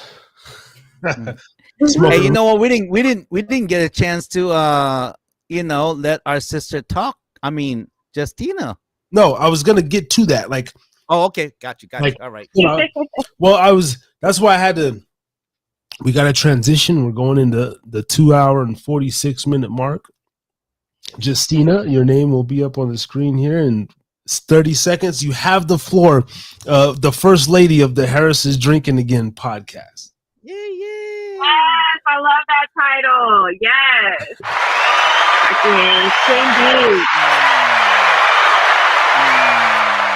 The floor is yours. I'm going to just shut the fuck up. Yeah, Ray, thank you so much for inviting your friend. That was a very powerful story. Let's see what's going on in the world this week. I've got stalking and harassment and bariatric surgery, custody battles. What topic do you want to start on? Let's do the custody battles. Baby daddy. I'll keep this one short and simple. Let's go. So when I hit my bottom with my mental health, my kid's father decided that he was going to, while we were visiting, we were living in Reno at the time, me and the kids. We came down to visit in Las Vegas for my daughter's birthday. We planned on staying a couple of weeks. And I ended up hitting a real bad bottom with my mental health. And I hit depression real bad, and I ended up getting sick, got sent to the hospital. And the doctor, when I described what was coming out of my body, he decided to put me on a psychiatric hold. So my kid's father decided that I was unfit and unstable and decided to take me to court. Well, the first time we went to court, the judge said she had no jurisdiction, so, she couldn't rule on the case, and that he would have to take it up in Washoe County because we were living in Reno at the time.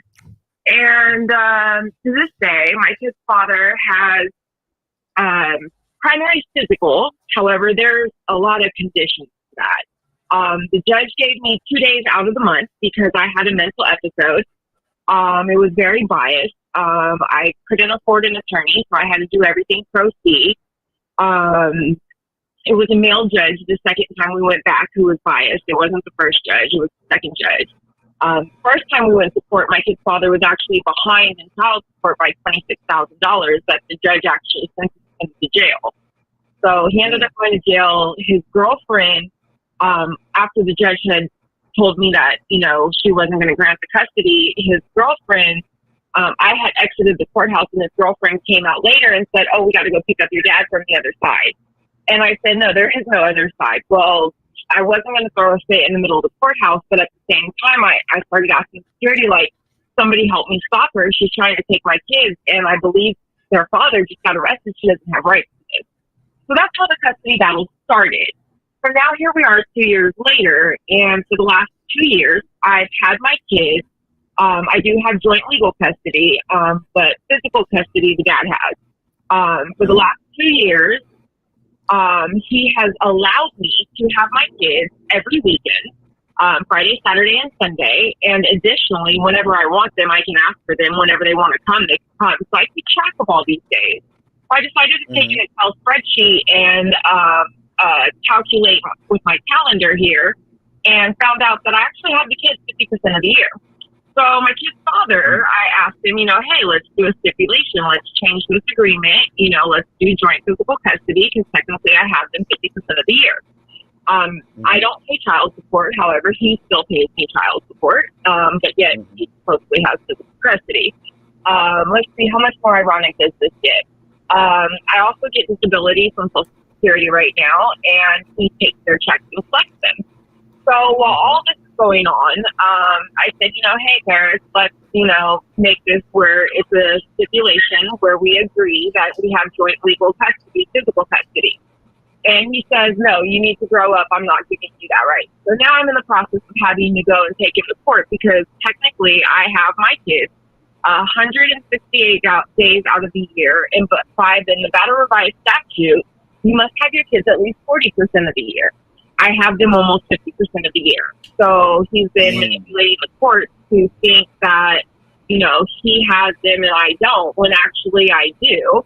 So he's collecting my disability benefits from them. They are with me constantly. They were just with me during surgery. I had them for a week and a half. He straight just manipulator, conniving, just scumbag, pathetic. He asked the judge recently for a hardship, and they granted him a hardship. I didn't know about the court hearing. I wasn't notified.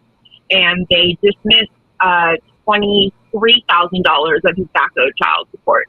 If it wasn't for the fact that I'm financially stable and I'm getting ready to go into an amazing career with a great pay rate, I would probably try to fight it, but I don't need his money. I'm better than that. So, he's going to have to explain to his kids why he didn't want to pay the $23,000 because that's money that they could have had. My son's getting ready to turn 18. My daughter's about to turn 16. So that's my custody struggle. It's disgusting. It's sick. So how old? What's the maximum? Like, how are your kids, like both under 18 or 21 or something like that? What's the age?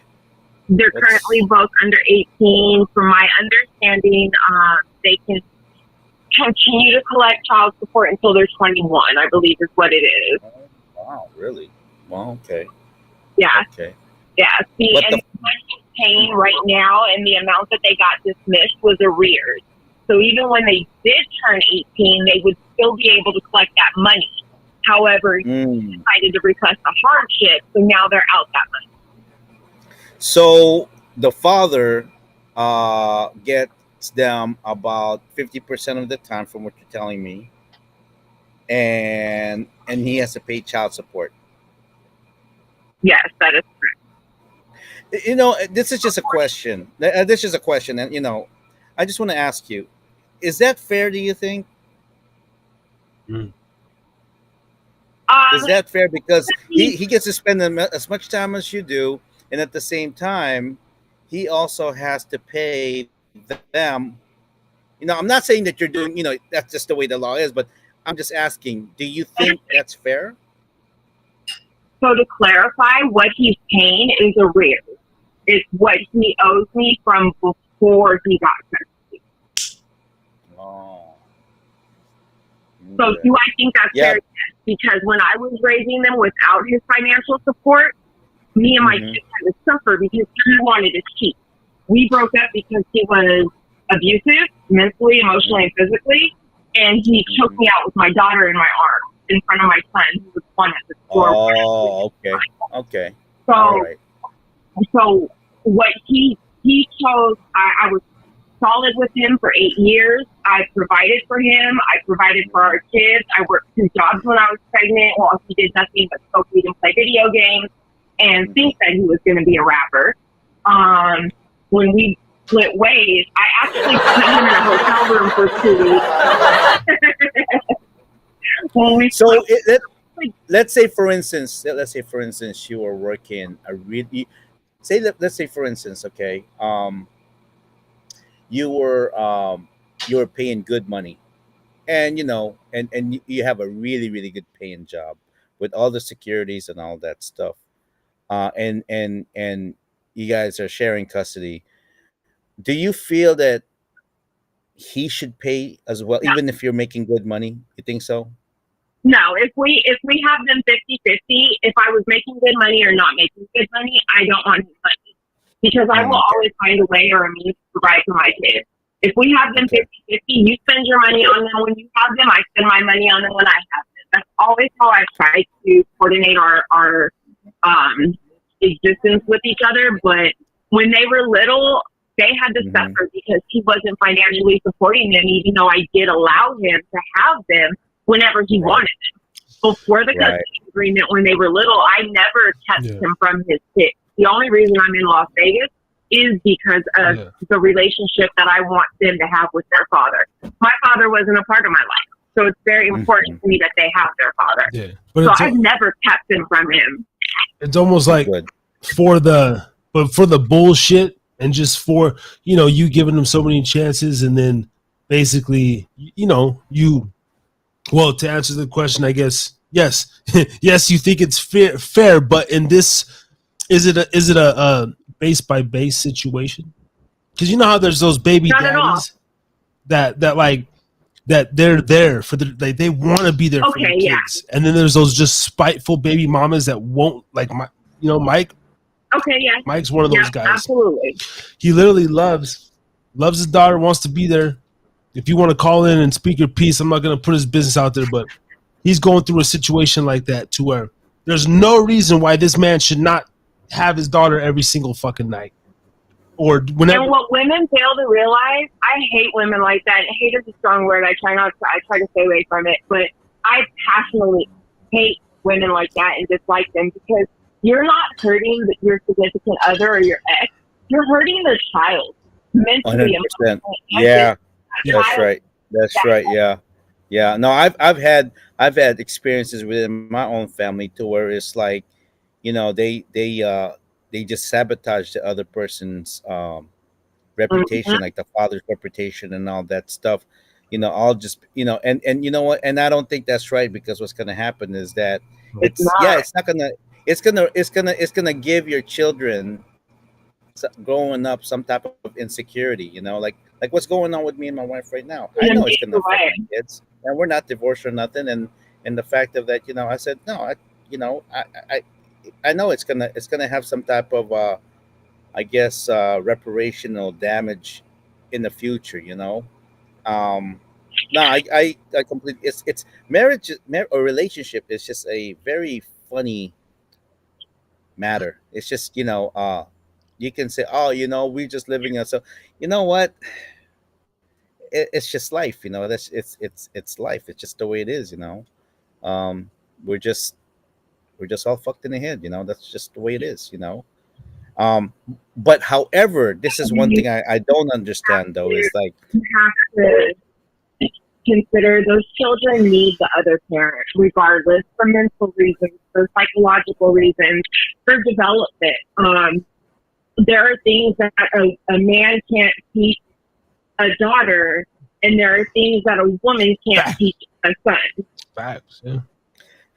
Yeah, you know what? There's one thing I don't understand though, is the violence within families. Like, you know, the husband beating up the wife, or vice versa. The women also beat up the husband or whatever. You know, I mean that happens too. You know, like Hawaii has a huge domestic violence.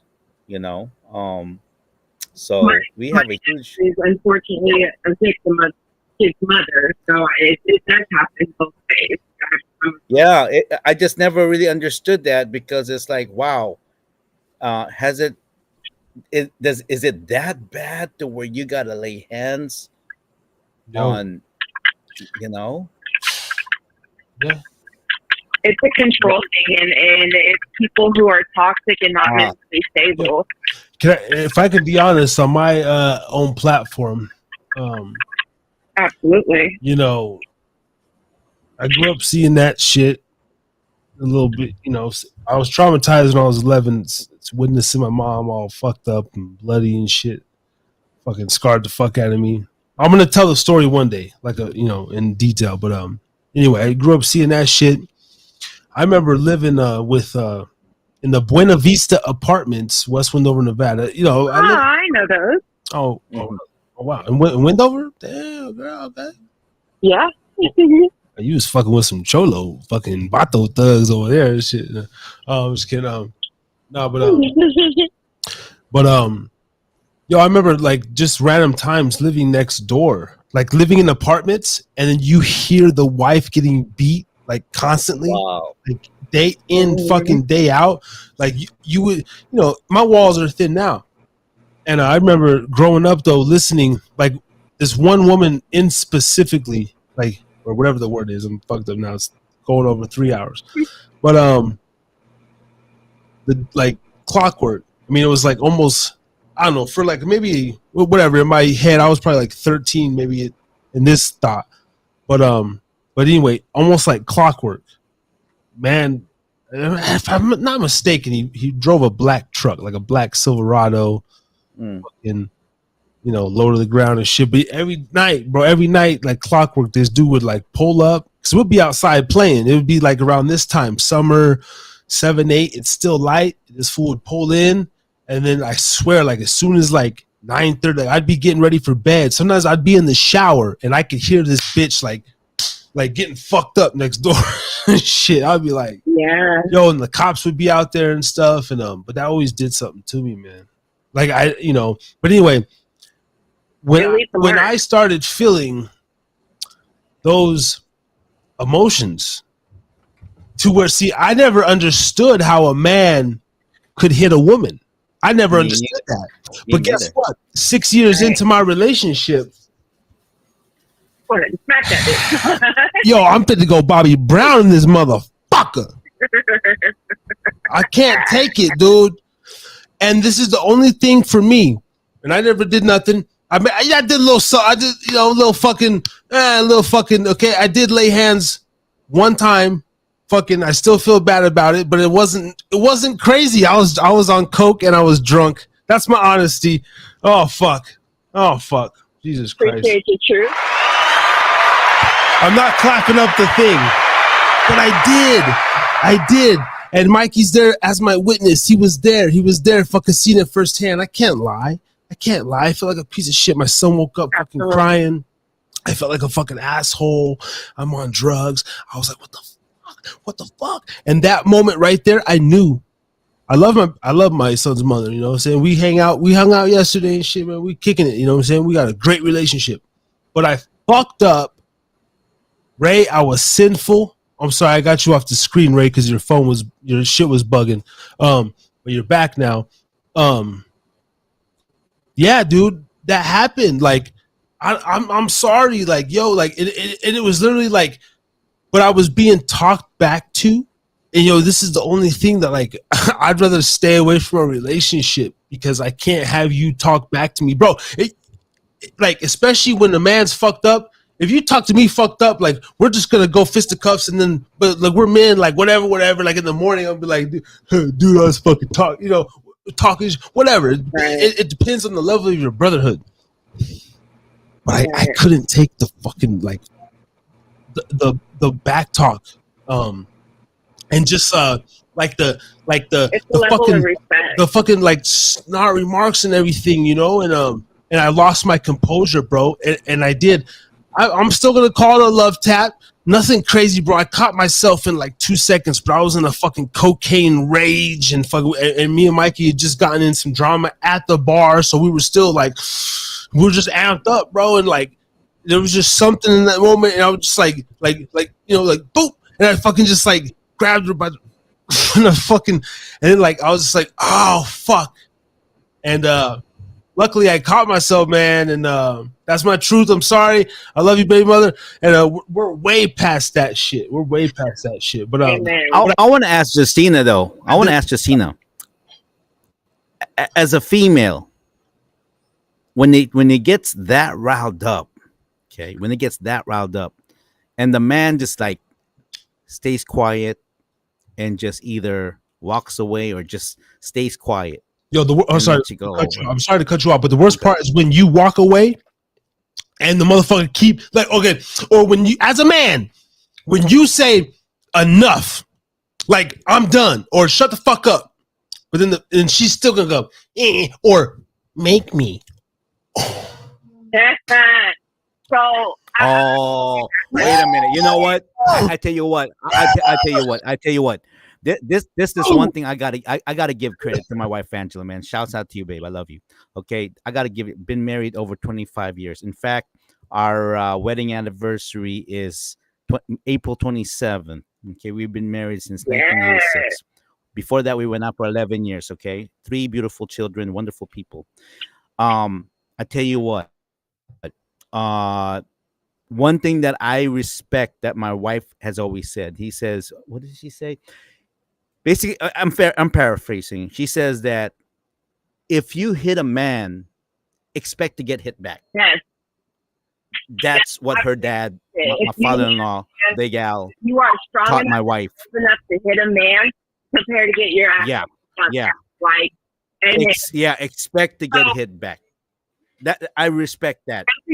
Your last question, and I go into all of my relationships and my friendships saying one thing. I've always raised my kids: throw up a tea. Whenever you need to take a break, a timeout, please let me know. I'm wilding as fuck. To leave you alone. I'm wild as fuck. I'm quick to leave you alone. Especially that makes a lot of sense though. I'm really gonna leave you alone. I'm not a fighter. Yeah, no, that turn around and ignore you for argue with you. Chino Boy back up in the building. Hold on. The thing is violence. Oh, there you go. Chino Boy, do you see the title? Do you see the title, bro? Yeah, I've been listening, bro. I've been in. Hey, dog. I'm not a fucking woman beater by a long shot, dog. I've been watching. I'm not a woman beater by a long shot, bro. But one night after 6 fucking years, dude, I lost my goddamn composure, bro. And there's one thing I can't do. Look, because it's just simple. If a man, like you, like, and that's why most men have respect because we know how it can go, and we don't want it to go there. So it's like, and a fucking woman will fucking test you, and see if you will go there. Oh. And I felt like I had to just at least fucking go there and be like, you know what? And it was against the wall. I am going to say though, I caught myself. It's never right. It's still not right. This is honesty. Not right for anybody to put their hands. I love you, baby mother. You know what it is? It's not so much the act of it's the way you're gonna feel afterwards. You know what I'm saying? It's like being in a fight. It's like, yeah, I kicked his ass, but you know what? I'm the kind of dude that I kick his ass and feel really bad afterwards. You know what I'm saying? It's like man, I would probably take, you know, like you know, I mean, oh yeah, unless you know, I don't know, but that's just the kind of person I am. You know, it's like, oh, but for a female, I never not for as long as I've been married, never even crossed my mind and everything because to me, I feel like when you just shut up or just look at her or whatever and just shut your mouth and she'll be like, I've never, even gotten to that point. I mean, being fucking drunk and off coke, I can see it. You know what I'm saying? Being pushed to the edge. There's a lot of stuff. Yeah, there's a lot of stuff that, you know what? It took me 6 years to get there. And it was just like, enough's enough. And I caught myself right away. I didn't fucking, I feel you. I dropped the bitch. It was super. My boy was there who was just on the line. He's like, yo, let's go. Let's just being pushed to that edge and then being on whatever, you're not having those, just being your full self, not having those boundaries, anything to hold you back. You know what I'm saying? You're just, it was a lot. I'm saying? That type of, but not that but just. And literally her previous fucking baby daddy motherfucking broke her face. Okay. Damn. He broke her face. Yeah. And she has, what I'm saying? And hopefully my baby mama comes on the fucking and talks her shit because her fucking own dad, who I don't like, motherfucker lives right around the corner, shit, whatever. I don't like him, but he used to beat her ass when she was a kid. So she just comes from a history. A lot of Latina women do. A lot of black women, a lot of brown women, a lot of a lot of motherfucking women. Oh yeah. Are getting abused. And honestly, let me just say this. I would tell, there were some times. Now, I really want to say this because I think this could be relatable. And Justina, is this true? Being with a woman who was previously abused, whether it was growing up, whether it's in a relationship, boyfriend, girlfriend, husband, and me growing up being traumatized by seeing domestic abuse, and I just couldn't do it. But there was also something in me that was like, like when women take side shots at you, I almost felt like you ain't gonna love me unless I put my fucking hands on you, bitch. Because it's almost like all this, she would say like, just do it. But like, he did. Well, I did too. Like it was just this fucking thing. So that's honestly, it was honestly what it is. Like I felt like I had to prove my fucking love to you, bitch. I've done everything else. I fucking licked you head to toe, orgasm, every fucking thing. Took you first trips, all this shit, first. But I never went to that level. And then I went to that level, and then it was, I don't know. She still loves me. Shout out to you. I'm just speaking my truth.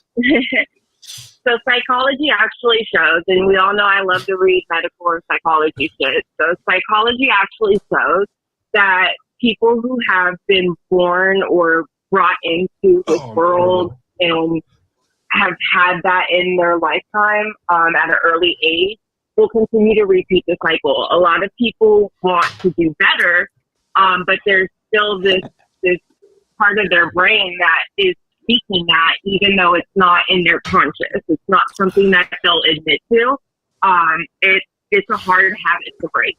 My ex actually went to therapy because of it, because he was beat up as a kid by his father. He wasn't conditioned to be empathetic or emotional or sensitive or whatnot. So it's something that no matter how mature we get, no matter how much we try to change, you're raised with that. It's definitely going to be something that follows. Miss Daigo, hold on. Oh, is that Daigo, man? Sorry, Justina, man. Oh, go ahead. Yeah, no. Wow. Don't mean to interrupt. Daigo 417. Quick. What's up, brother? Hello, and then go. Yeah. Oh, that's another fierce motherfucker right there, man, from last week's track. Oh my gosh. Hold on. Daigo, don't go nowhere. Fuck this. Fuck the algorithm. Oh, man. Fuck the bullshit. Fuck the bullshit. Fuck, man. That dude can spit. Let's play Generation Cyphers. Hold on. Hey, Daigo, I just gotta let you, brother. Man, let me say something. Let me say something. Thank you so much for all that information, Justina. We need your input right here. But anyways, Daigo, I just want to let you know, man. Chino boy, dude, man, look. You got a freaking unique ass tone, brother. I'll put that on, brother. You got a unique ass tone. Bring it. Yo, right here we got coming up is Chino Boy and then Brado, Daigo, Munch. That goes in that order, yes? And then we might be. Ready to fight. Popping these pills like Tic Tacs, break a bitch off, no Kit Kat, that's a bitch, yeah, I hit that big ass for a nigga talk shit, get clap, I don't get love, bitch, I get back, click, clack, bang, I don't sip no drink, but I smoke my weed until my face, got a twisted mind, I ain't talking about break, bitch ass nigga, we is not the same, portable mask, no cool, push all this fuck on some Medusa, my homie down to go kill for a few bucks, niggas wanna hate, but I don't get $2, smoking that gas, that shit loud like a tube, but that pussy wet, I'm a dive in no screw, but then it's still changing the leaks from Cuba, I'm a young nigga, got all these shooters. One day. Not enough sleeping one night. YouTube don't hate on me and give me a strike. Ready to fight. Too much work one day. Not enough sleeping one night. Now that's that type of shit. I don't know. Ready to fight. I just be going off, I just be eating with pussy like stroking off. I just be stroking off, watching the hug and shit. What's with this rubbish shit? Bumping these rappers, we dropping these days. Last year was average, I'm popping these days. Shout out to Chino Boy, shout out to the Rage. But I can't stand the fake, I'm going insane. Are you back on, Chino? Hold on. Locking my blood with this track is a flame. Lyrics not accident, this shit is passionate. Call my song bumping and get you on blasting it. You don't do shit that I do, you can't be on my level. Walk on the street with my head on the swivel. Justice is dangerous, envy is serious. See, I do numbers, I know that they furious. Got them like George to the Garius. Too much work one day, not enough work one night. This Daigo? Now that's that type of shit. Daigo, right here, coming up. Illin. Not enough sleeping one night. Now that's that type of shit. If you have me ready to fight. I'm writing music back to back to back to back to racks, but I ain't gon' tap. I got the strap, I got the match. Pull it quick and pop it fast.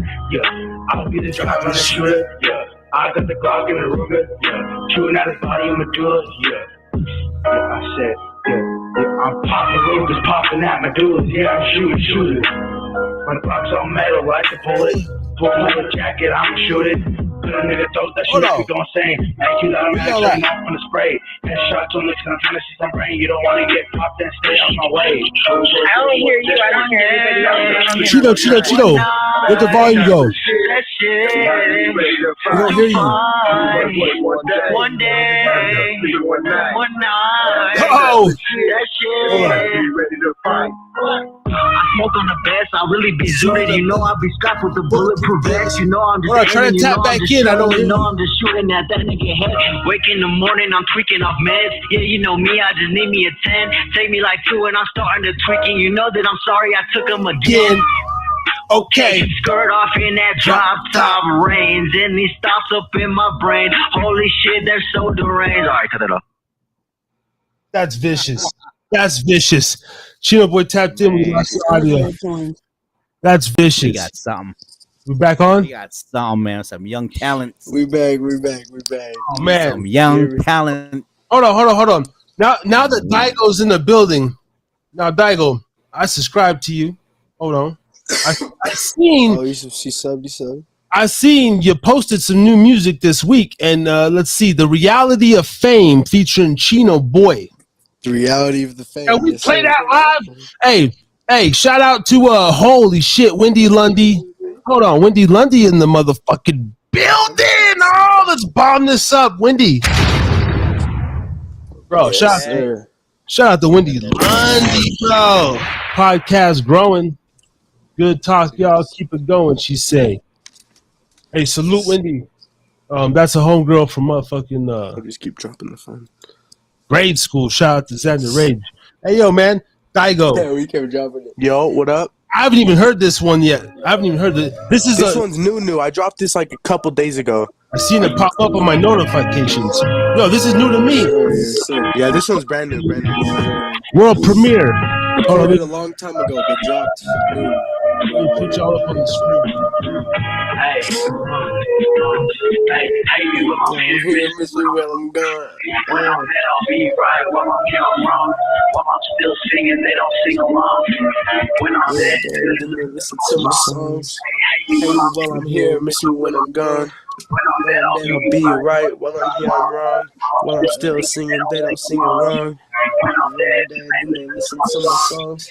You know, some pills, then maybe they will know there's some hopeless pain in my heart, can't control it.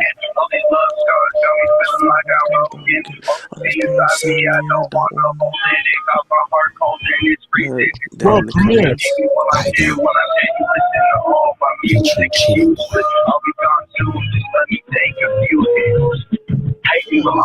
I be going so hard, man. When I'm dead, I'll be right. While I'm here, I'm wrong. Yes, sir. My right side went out. When I'm dead, then they listen to my songs. Hey, when I'm here, miss me when I'm gone. When I'm dead, I'll be right. While I'm here, I'm wrong. While I'm still singing, they don't sing along. Subscribe to Chino Boy on YouTube and Daigo417 on YouTube. Yes, sir. Yes, sir. I don't want the fame, I don't want the love. Just go give me a glass of rubber blood and I don't love. I do it for my moms and I do it for my pops. I do it for the homies on the block. They got shot. I see you got the see you guys be into that, speaking of bow, this looks like a bow right here, right? That shit, yeah, some dope REC. Goat-headed figures.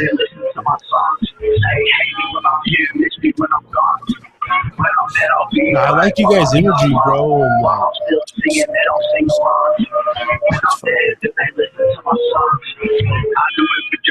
and I do it for gay bro. I do it for Damien, I don't do it for labels. I do it for Daxton, and I do it for Darius. You think I do it for the fame? You must be retarded, bitch. Me and all my brothers, we gon' make it big. We gon' make a point, we won't disappoint. Shout out Munch and all the damn ones for all my damn ones. Spark up a joint. Miss me when I'm gone. Be right while I'm here, I'm wrong. Singing, they don't sing along.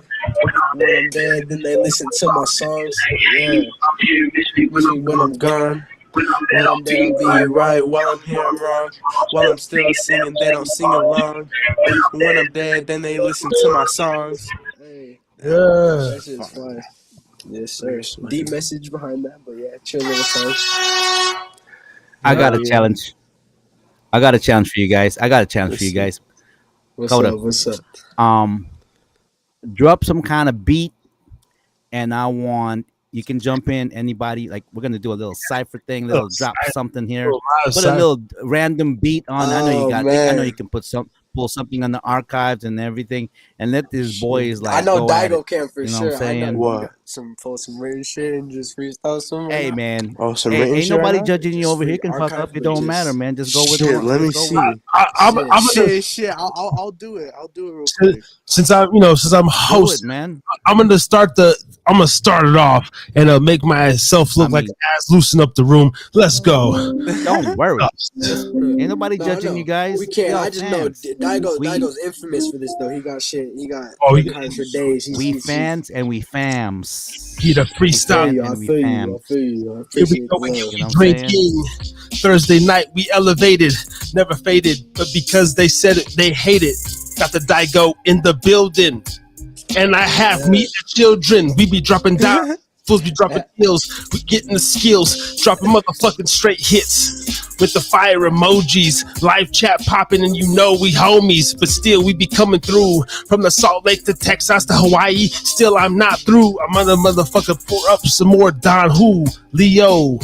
Once again, I'm not a Leo. I'm a Virgo, born off in September. 34, gonna be 35. Remember me. We all have a dream. Freestyle or should I just... Yes, sir. All right, man. Drop it. Shit. Freestyle. Shit. Harris. Freestyle? Okay, man. Get loose, man. You gotta fire up You wanna get whatever, some? man. Do what you gotta do. Go for it. Freestyle, actually. Okay, hold on. I gotta hit a beat. Oh, beat. I could, I got some darker. You need some darker? I mean, I could do whatever shit. Hold on. We got. I'll be right back. Hold on. Oh shit, where you headed? Hold on. How about this one? You coming back? Hold on, he'll be right back. All right. Nice. Okay. Superstar. Let's go.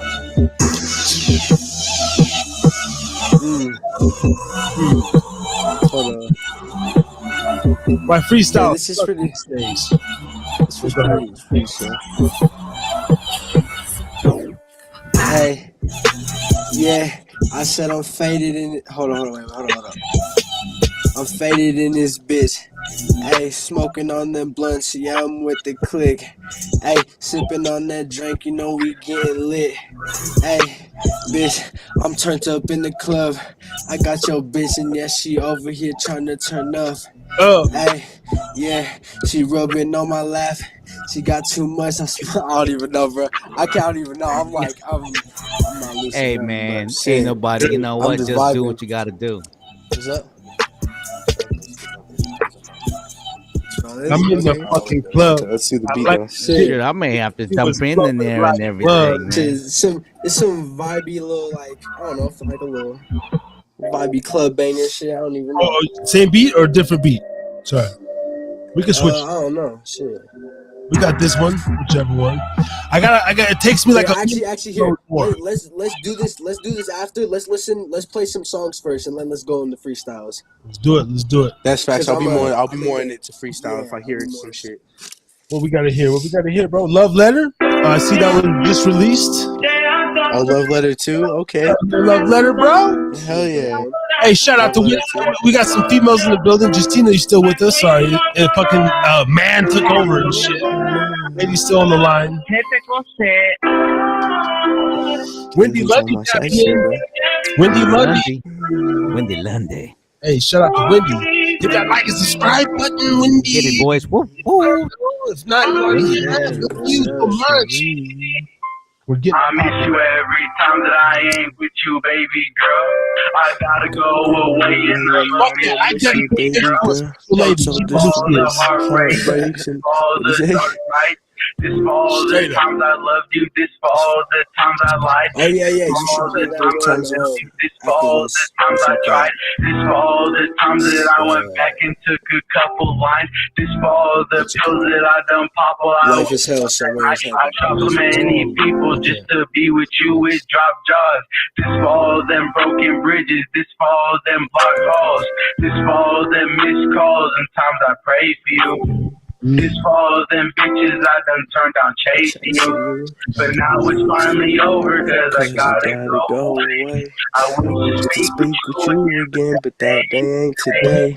I will always love you. You can put that on my grave. I wish that I could stay, but I gotta go away.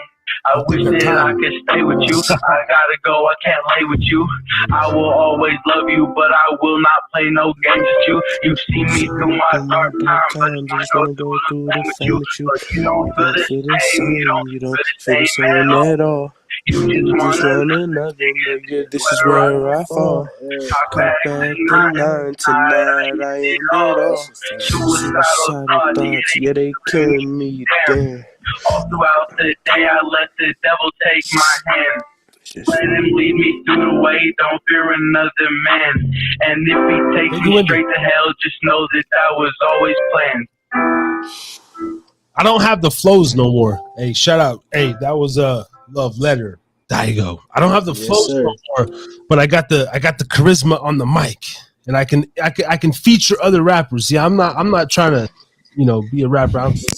I just gotta say something, man. You know what? If Zonezilla, wherever you are, if say for instance you got this message, Angry Man, J James, so the guys from the crew, man. If somehow you get this, man. I mean, wow. I must have been rough back in the days, huh, Dakota, man? Because I be putting people on the spot, man. It's like. Yeah, you just call it. But at the end of the day, it's up to the the artiste, some rappers don't want to freestyle on the spot. But I remember back in the day, even like it was like you pretty much had to, like if at least in Reno, like if someone said freestyle at a party, like you kind of had to do something and then just take your ass outside. I think it also has to do with this because I'm from the Bay Area originally. And so, I from San Francisco, Oakland and everything, I'd be like, I promoted music. That's how I got started way back in college.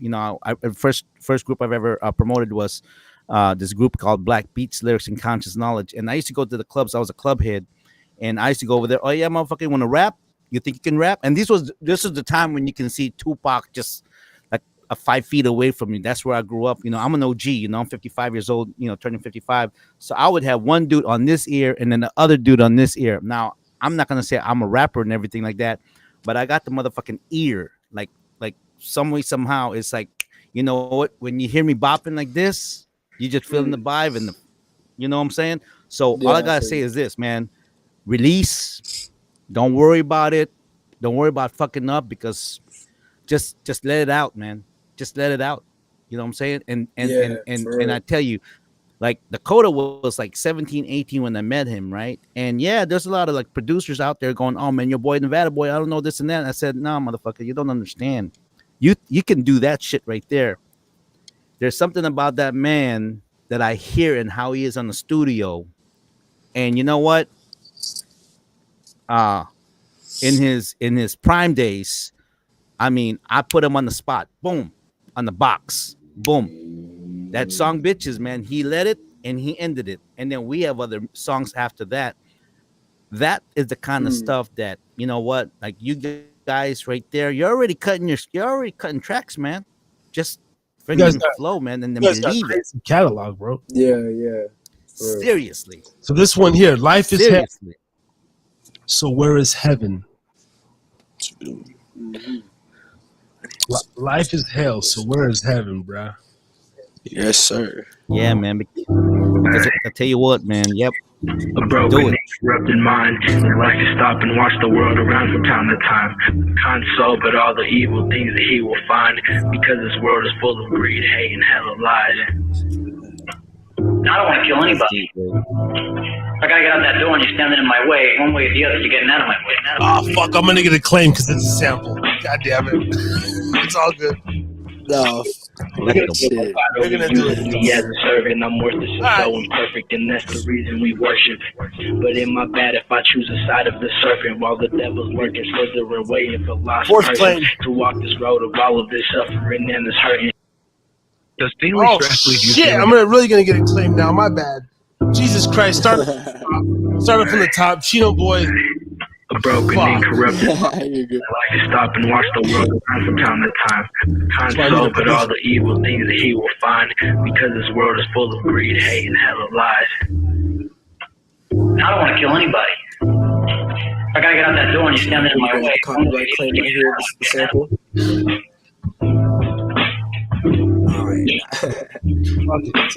It feels like God only uses me as a servant. I'm worthless and so imperfect, and that's the reason we worship.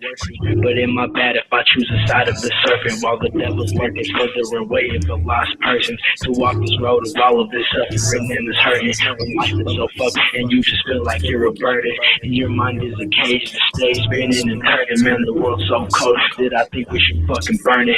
The world's evil, we all learn it. When you're safe inside, the devil's just behind the curtain. Do you wait and hide and face your fears and find the purpose? And if you burn in hell today, like really deep, you deserve it. What's the point of happiness if you don't gotta earn it?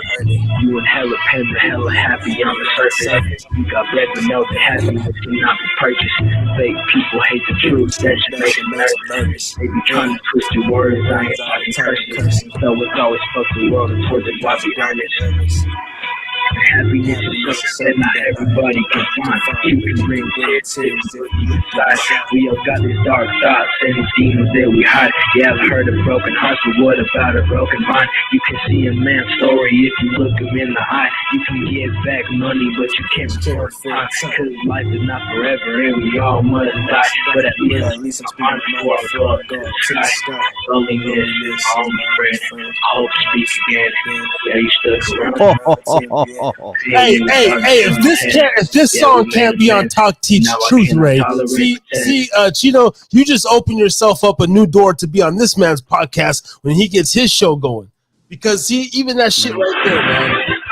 The fucking algorithm. I might as well play some Still Dre, some fucking Scott Storch. That shit. But you know what? We're getting a little response from Wendy Lundy. Wait a minute. No, we'll play bitches. Wendy, you in here? Just send a thumbs up and we'll play bitches. But hold on. Yeah. But no, man, I tell you what, man, you boys are freaking talented motherfuckers, man. I'm telling you. Thank you, man. I'm telling you motherfuckers are like some talented motherfuckers, man. You know what? Man, we about to start something here, man, because catalog after catalog, you already set.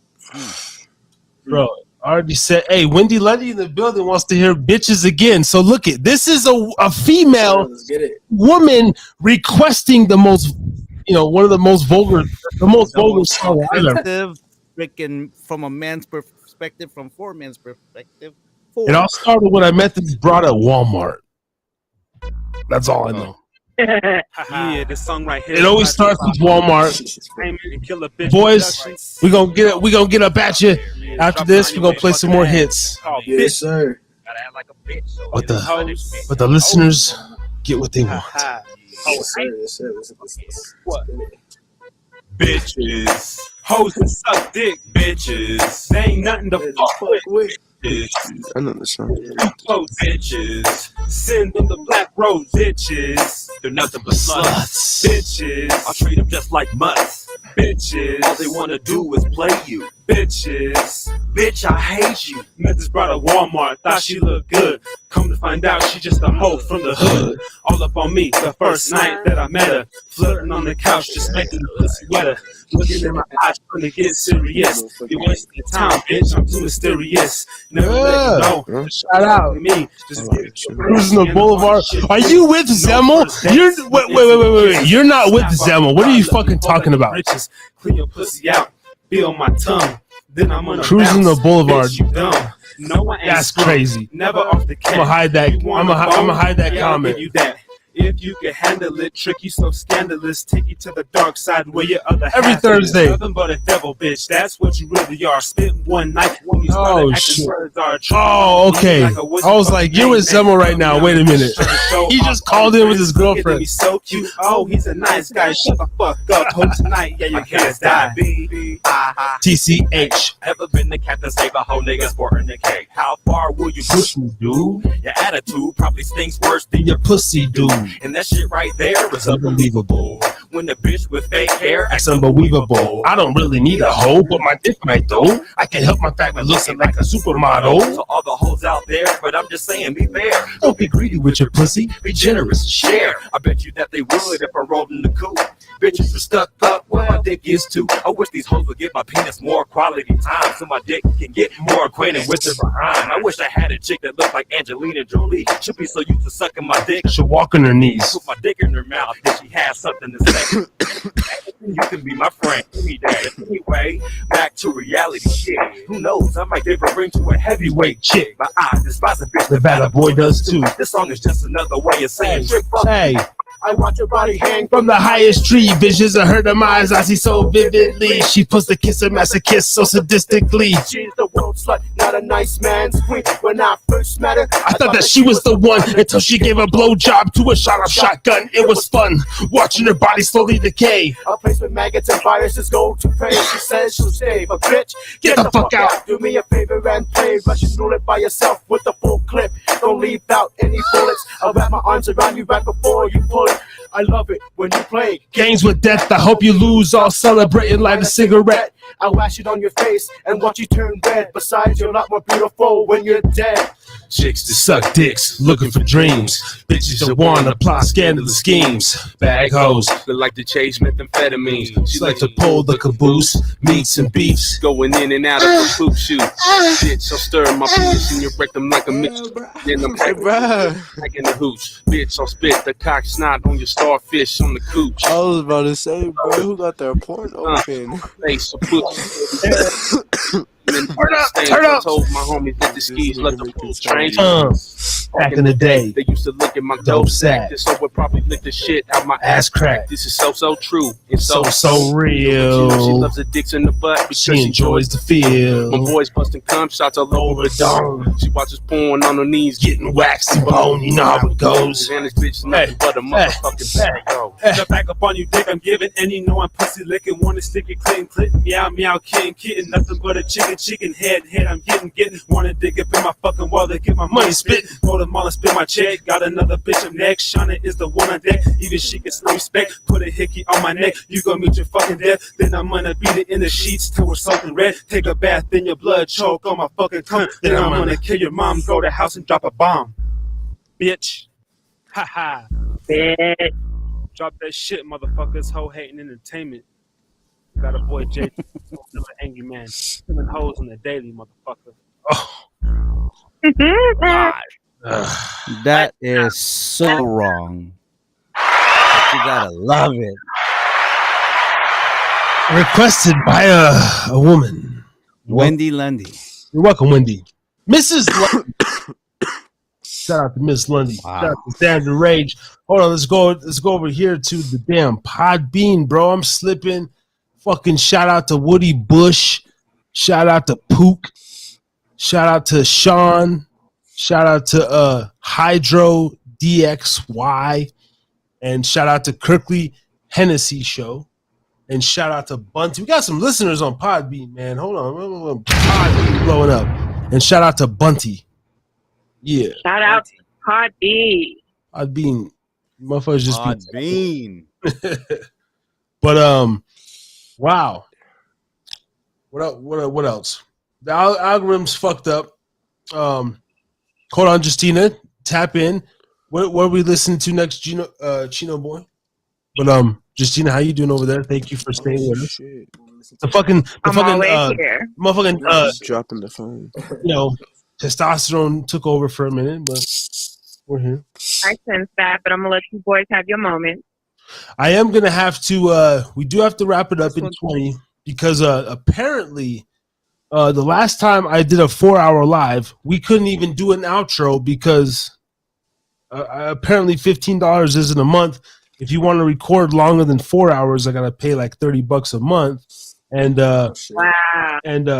which is why Cash App is on the screen right now. You can simply donate to the show at Harris Podcast. Yeah, you donate, man. That is, you're gonna be truly blessed. Yes, but this does not go for. I buy my own alcohol. I support my own vices. Any donations made to the Harris is Drinkin podcast, it goes to getting better equipment and better sound effects and better fucking and lawyer fees. So when I go to court with fucking boy and Daigo, the fact that we're playing our own music because YouTube's trying to give us strikes against our own music, some bullshit. Instagram did that shit to me. It took one of my songs down on my page and said that I didn't own the rights to it. That ain't right, dude. Dumb shit. That's some bullshit. That's some man. Bro, you know what, man? Shoot, we got to figure something out, man. And like the fact that you guys, like this is, man. Me and Ray put our heads to. He's more of the business mind, but we gotta maybe come up with something to where, YouTube is cool. Like, this is a platform for everybody. I mean, seriously, you guys could come on every week and just promote shit, talking shit. I don't give a fuck. But the fact that YouTube, so I claim on my own song saying I can't play Evil and Greed, and I'm like, that's some stupid shit. I'm in the process of disputing it and shit, but of course it takes takes weeks, But you know what? That's got to stop, man. You know what? The thing is this. Okay, that's the reason why, and for you guys out there, I don't know, Xander, Chino, Daigo, even just anybody, put it this way. You have your own website, that's your own archive. If they're going to pull us off because of this all just because we're just being artists and we're having a good time, we're just loving on each other, and they're going to stop the most important thing in our life right now. Which, we just said this. I mean, Justina proved it, let's be honest, man. This is therapeutic because this is therapy for me, for real. You know what I'm saying? This is, and you just heard somebody tonight that freaking my boy Al, like dog, he may not walk again, because of that stupid shit.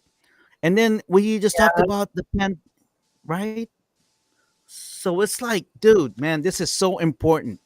This is so important. I mean, that's why we create shows like this, because let's be honest here. Now we all taken drugs before. Let's not even lie about that. And I tell you what, it don't work. Clap up the drugs. It don't work. Clap up the drugs. Yeah, it don't work. It just fucking does not work. Now, puff on some doobie, drink a little alcohol, talk some shit. Hey, that works. You know what I'm saying? And this is some stupid stuff. That's why I recommend if we have enough followers, and if they shut us off, let them fuck them. You have your own platform, and we're trying to basically raise on me about that. But I'm trying to get my own website, harrisisdrinking.com, so we can fucking do this same shit. Hey, talk to me. That's what I'm all about. I can get your freaking website we don't have to worry about done right. That'd You be want dope, to? man. and then No put your own censorship. put No your That'd be censorship. dope. no censorship, and not only that too. We can set it up to where it's like you have your own motherfucking e-commerce in there. So you want to sell merchandise? Hey, you know what? You earn that money. You earn Yo, that money. Your hours you put in the studio, the sweat, blood, and tears, and just there's no price in creativity, motherfuckers. There is no price. yo, this is what I was thinking. Like, right, like, so through Streamlabs and through YouTube merch, like, I can sell Harris is Drinking again and shit. But I was thinking, like, what if because when like if you go to Drink Champs or Breakfast Club or any whatever, No Jumper, you guys watch all that shit? Are you guys into all that? Yeah. All that I know. shit. Yeah. So like all DJ Academics, all that shit, right? Right. They give them a chance to, say their shit. But what if there was like a platform, or if you go to djacademics.com and basically instead of he'll promote you, but like I don't know, Ray, you're the IT guy more, mostly, like, is there a way that if for the hour that Chino and Daigo are on here or whatever, like they can sell their merch, like how am I trying to say it? Yeah, I get Like what you're saying. like basically, yes, they have their website, they have their this and that, but is there a way that we can, or through our own website, they can come on and like sell them? Yeah, 100%, brother. 100%. You know what it is this. This is what we're gonna do. Okay, just remember this. Okay, I'm a professional marketing motherfucker. I'm an e-marketer. That's my thing. Okay, first of all, listen up. Okay, check this out. First of all, you young motherfuckers, this is what you gotta do. Freaking learn everything about this motherfucking blockchain, crypto, Bitcoin, NFT, all that shit. And if it confuses you, don't worry about it. Freaking, it's gonna be here. Okay, that's first and foremost. Okay. Second of all, is this. Okay. You believe like that shit's the future that's gonna take off and be like, man, you know what? bigger? It's digitized, brother, man. I believe in it because the thing is, it's this. Okay, and I'll give you a whole rundown. And I was the biggest. I'm a natural skeptic. That's what makes me good. I'm a natural skeptic, and not only that, I'm a researching motherfucker. That's my geeky side. I will research a motherfucker. I'm not even lying to you. Ask Dakota. All those years. Ask him. And you know what? I will talk to the motherfucking Pope. I'll talk to Putin. I ain't afraid of nobody. I will freaking negotiate with you like motherfucking Donald Trump. This freaking immigrant Filipino motherfucker right here. I got the biggest balls. Okay, I ain't afraid of shit. Okay, so with that being said, okay, let as many people as you can. We're gonna create a community. We need to do this. You want to sell your merchandise? What we're doing right now. That's why I give so much props to my boy Dakota over here for starting this shit. And you know what? Let me tell you this. You know how he got this show going? Because of crypto. 100%. Because of crypto. That's fact. This man was introducing me all this stuff to him when I was doubting it, and then this guy here, like, freaking, what did you do? After that, man, I went on a rampage. I freaking studied and everything, and and what I did was I went on the back end, like, everyone, what are they saying bad about this? Everybody that's talking about it don't know nothing about it. Harris is Drinking Again podcast, brought to you by Coinbase. I'm telling you right there, man, right here, people right here. This is the world, and this is the start. And you know what? All this is time. So be lucky, because me and Dakota have been talking about this back in 06, 07. Hold on. Everything is happening right now. Oh my God. You know what? We're going over 4 hours, and if they fuck us over, but I'm gonna try to load our original podcast. So me and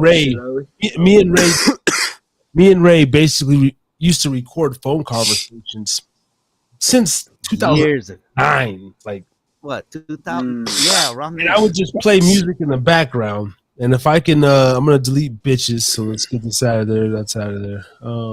Yeah. Anyway, go on, Ray. I'm gonna try to find this. We're closing it out with this shit. Hey, Trimble. No. Hey, man, shout out Xander. You're fucking right about that. Trimble, they don't censor you. And you know what's so good too? It's like this. It's just like when you get, you heard of SEO.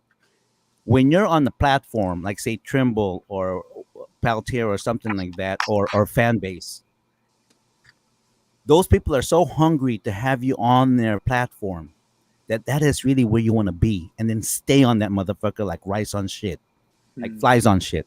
Yeah, like white on rice. Yeah, stay on that motherfucker, and you just Yeah. got to be patient. It's like a stock market, you know. Just I was stay gonna on it. ask, have you guys ever like looked into like Patreon or something like that for like a different See, the thing about Patreon is okay. See, the thing about Patreon is this: platform or it's whatnot? cool and all, but this Web 3.0. Okay, there's a company called Cirrus Foundation, and what it is this. Um, because of Web 3.0, right now, Amazon, Google, and freaking Facebook and all that, and they're making money off of our data. Now, Cirrus Foundation is coming up with this router that all your data, all the if you're on the if you're browsing all day like I do, like I'm freaking research buff, you're gonna get paid. You're gonna start getting paid. So shit like this, yeah. So fuck a Patreon. Fuck a YouTube trying to get us subscribers and shit. Build your own world, people, and we're starting it right now.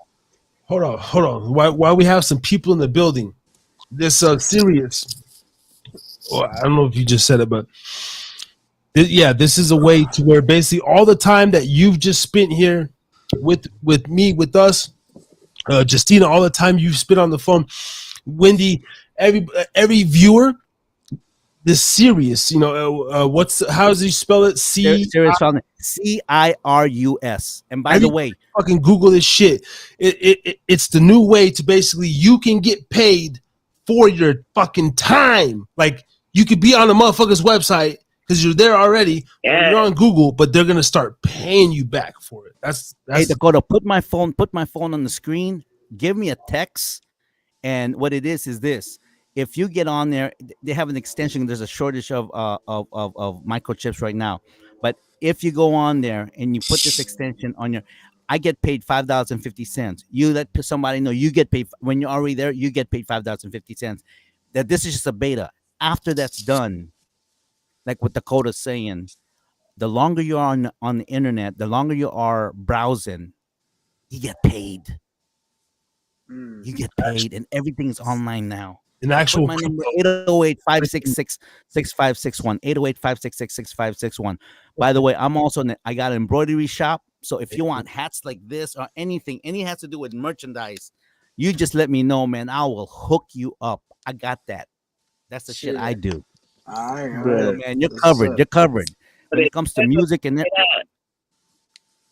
we got a world here. We're starting something here. For real. Yeah, for real. Facts. That's how you gotta do it. You gotta get connected, For reals, man. Put your talents together and whatnot, Man, and yeah, there you go. Yeah, take my number down, Ray G. And it's all number down. Take me up. Dude, this is powerful shit. It's all I seen Xander Ray, Essay Habit. We got it on Facebook, but maybe we all get each other's emails and all that shit. You know what I'm saying? Build it. It's about the following, brother. And you know what? And we're starting. It's about the following. The more people we are together, you know what? This whole coming up thing with Web 3.0, we can all get rich off of each other, man. And right now, us people of color, we're in a pocket, motherfuckers. We're in a pocket. Do you hear me? We're in a motherfucking pocket because we now have clout. We got it like that. Play that shit, brother. Go. Well. Yeah, what we playing next? Damn. Shit. I don't know. We got 8 minutes. I could stop the live and come back on the motherfucker, but shit. I want to make sure we get I want to make sure, if Melon fucks me over at the 4-hour mark, I'm not gonna be happy though. That's all right, man. You know what it is this. The most important thing is this. We are communicating. So if Melon gonna do it to us, they can kiss our asses, man. They don't even know what they got over here, man. We got a nation here, man. And this is this show right here tonight, this is so filled with flavor, man. This is so filled with so much swag. It is. It is though. Is everybody having a good time? Because I know I am. Yeah, I have been. This shit can't wait to keep popping up. Hey, I mean, if you're down to get off and go back on, I'm down too. Shit, start it up. Fuck yeah, man. Whatever you gotta do, man. Do what you gotta do. We can do a little we can close this one out, and we'll come back on for for another little Thursday. T.N.R. 2 on T.N.R. 2 on Thursday. That's what it is. If y'all down, we down. We back up in this bitch. Let me do an official outro in this motherfucker. Wendy Lundy says good times, Wendy. All right. We're coming back. We're gonna shut off and come back. Let's fucking shut up. Let's shut up. Shit, back to back or what? Yes, sir. I mean, come on, man. You know, we all ghetto, man. Fuck, who lying around there? You know, it's kind of like you wear a shirt. We ain't got shit you turn it the following day. Come on, man. No, you gotta go to work. Yeah. Well, yeah, you gotta go to work. You know what? You got a damn lie, because you know what? You're gonna call me later on. Like, oh man, I'm so lit. Me too. I can't go to sleep. You know how we do that every Thursday. It's like, dude, it's performing, baby. You know what I mean? But it's because right here we're this is lit. You know what I'm saying? Like it's everybody. It's people. Coming together and fucking acting a motherfucking fool. All right, Wendy Lundy says, "Do it." You tapping with us, Wendy? Yes, sir. Let's get the notification bell when we go off and come back on. Y'all gonna hit that link. I'm gonna send the link to you. Justina, you down? You down? Yes, sir. All right. No, yeah. No, I'm a night owl for sure. So I mean, I'm gonna be up regardless if you're on or not. So shit, I'm down. Man, hey, I'm talking and talking at the same time. I'm a true performer, and that's me what too. Shit, me too. Yep. All right. Well, Chino boy, I'm gonna do the outro here. Salute to you, sir. We'll see you in a few minutes, man. Chino Yes, boy, sir. I'm gonna head out. Episode 011. All right. And Ray, man, for the people that aren't gonna see, matter of fact, we might as well do 012 already. It's shit. Why not? We're trying everything. Yeah, man. Anyway, this has been lit. I'll see you guys in a few minutes. Let's do it. To the people that are watching this a year or two down the road, click the next video up that says 012. Okay, let's do 2 shows in one night. Let's do it. Okay, I'm gonna leave and then you just send me the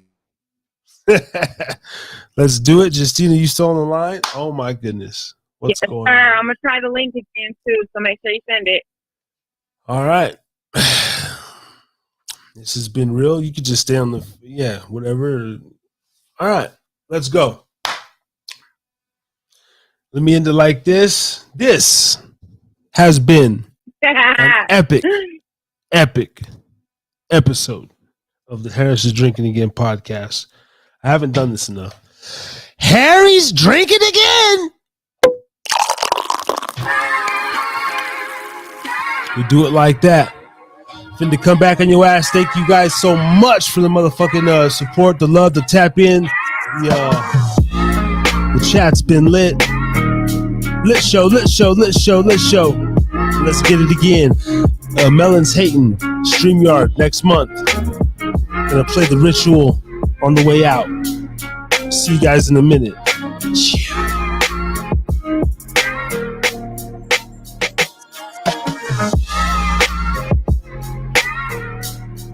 Fuck that, we're playing by myself, it's shorter. I'm gonna take a piss.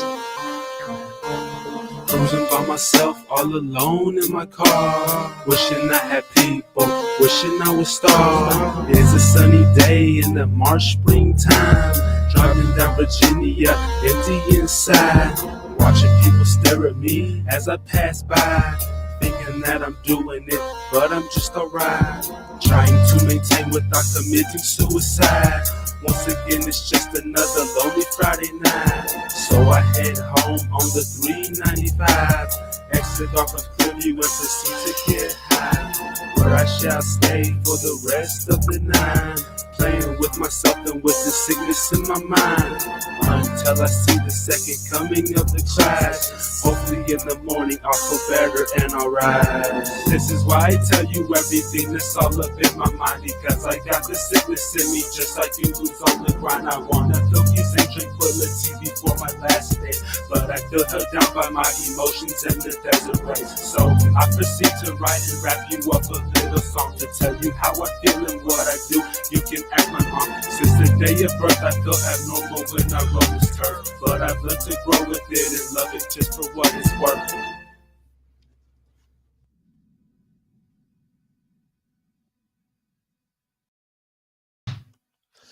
Harry's drinking again.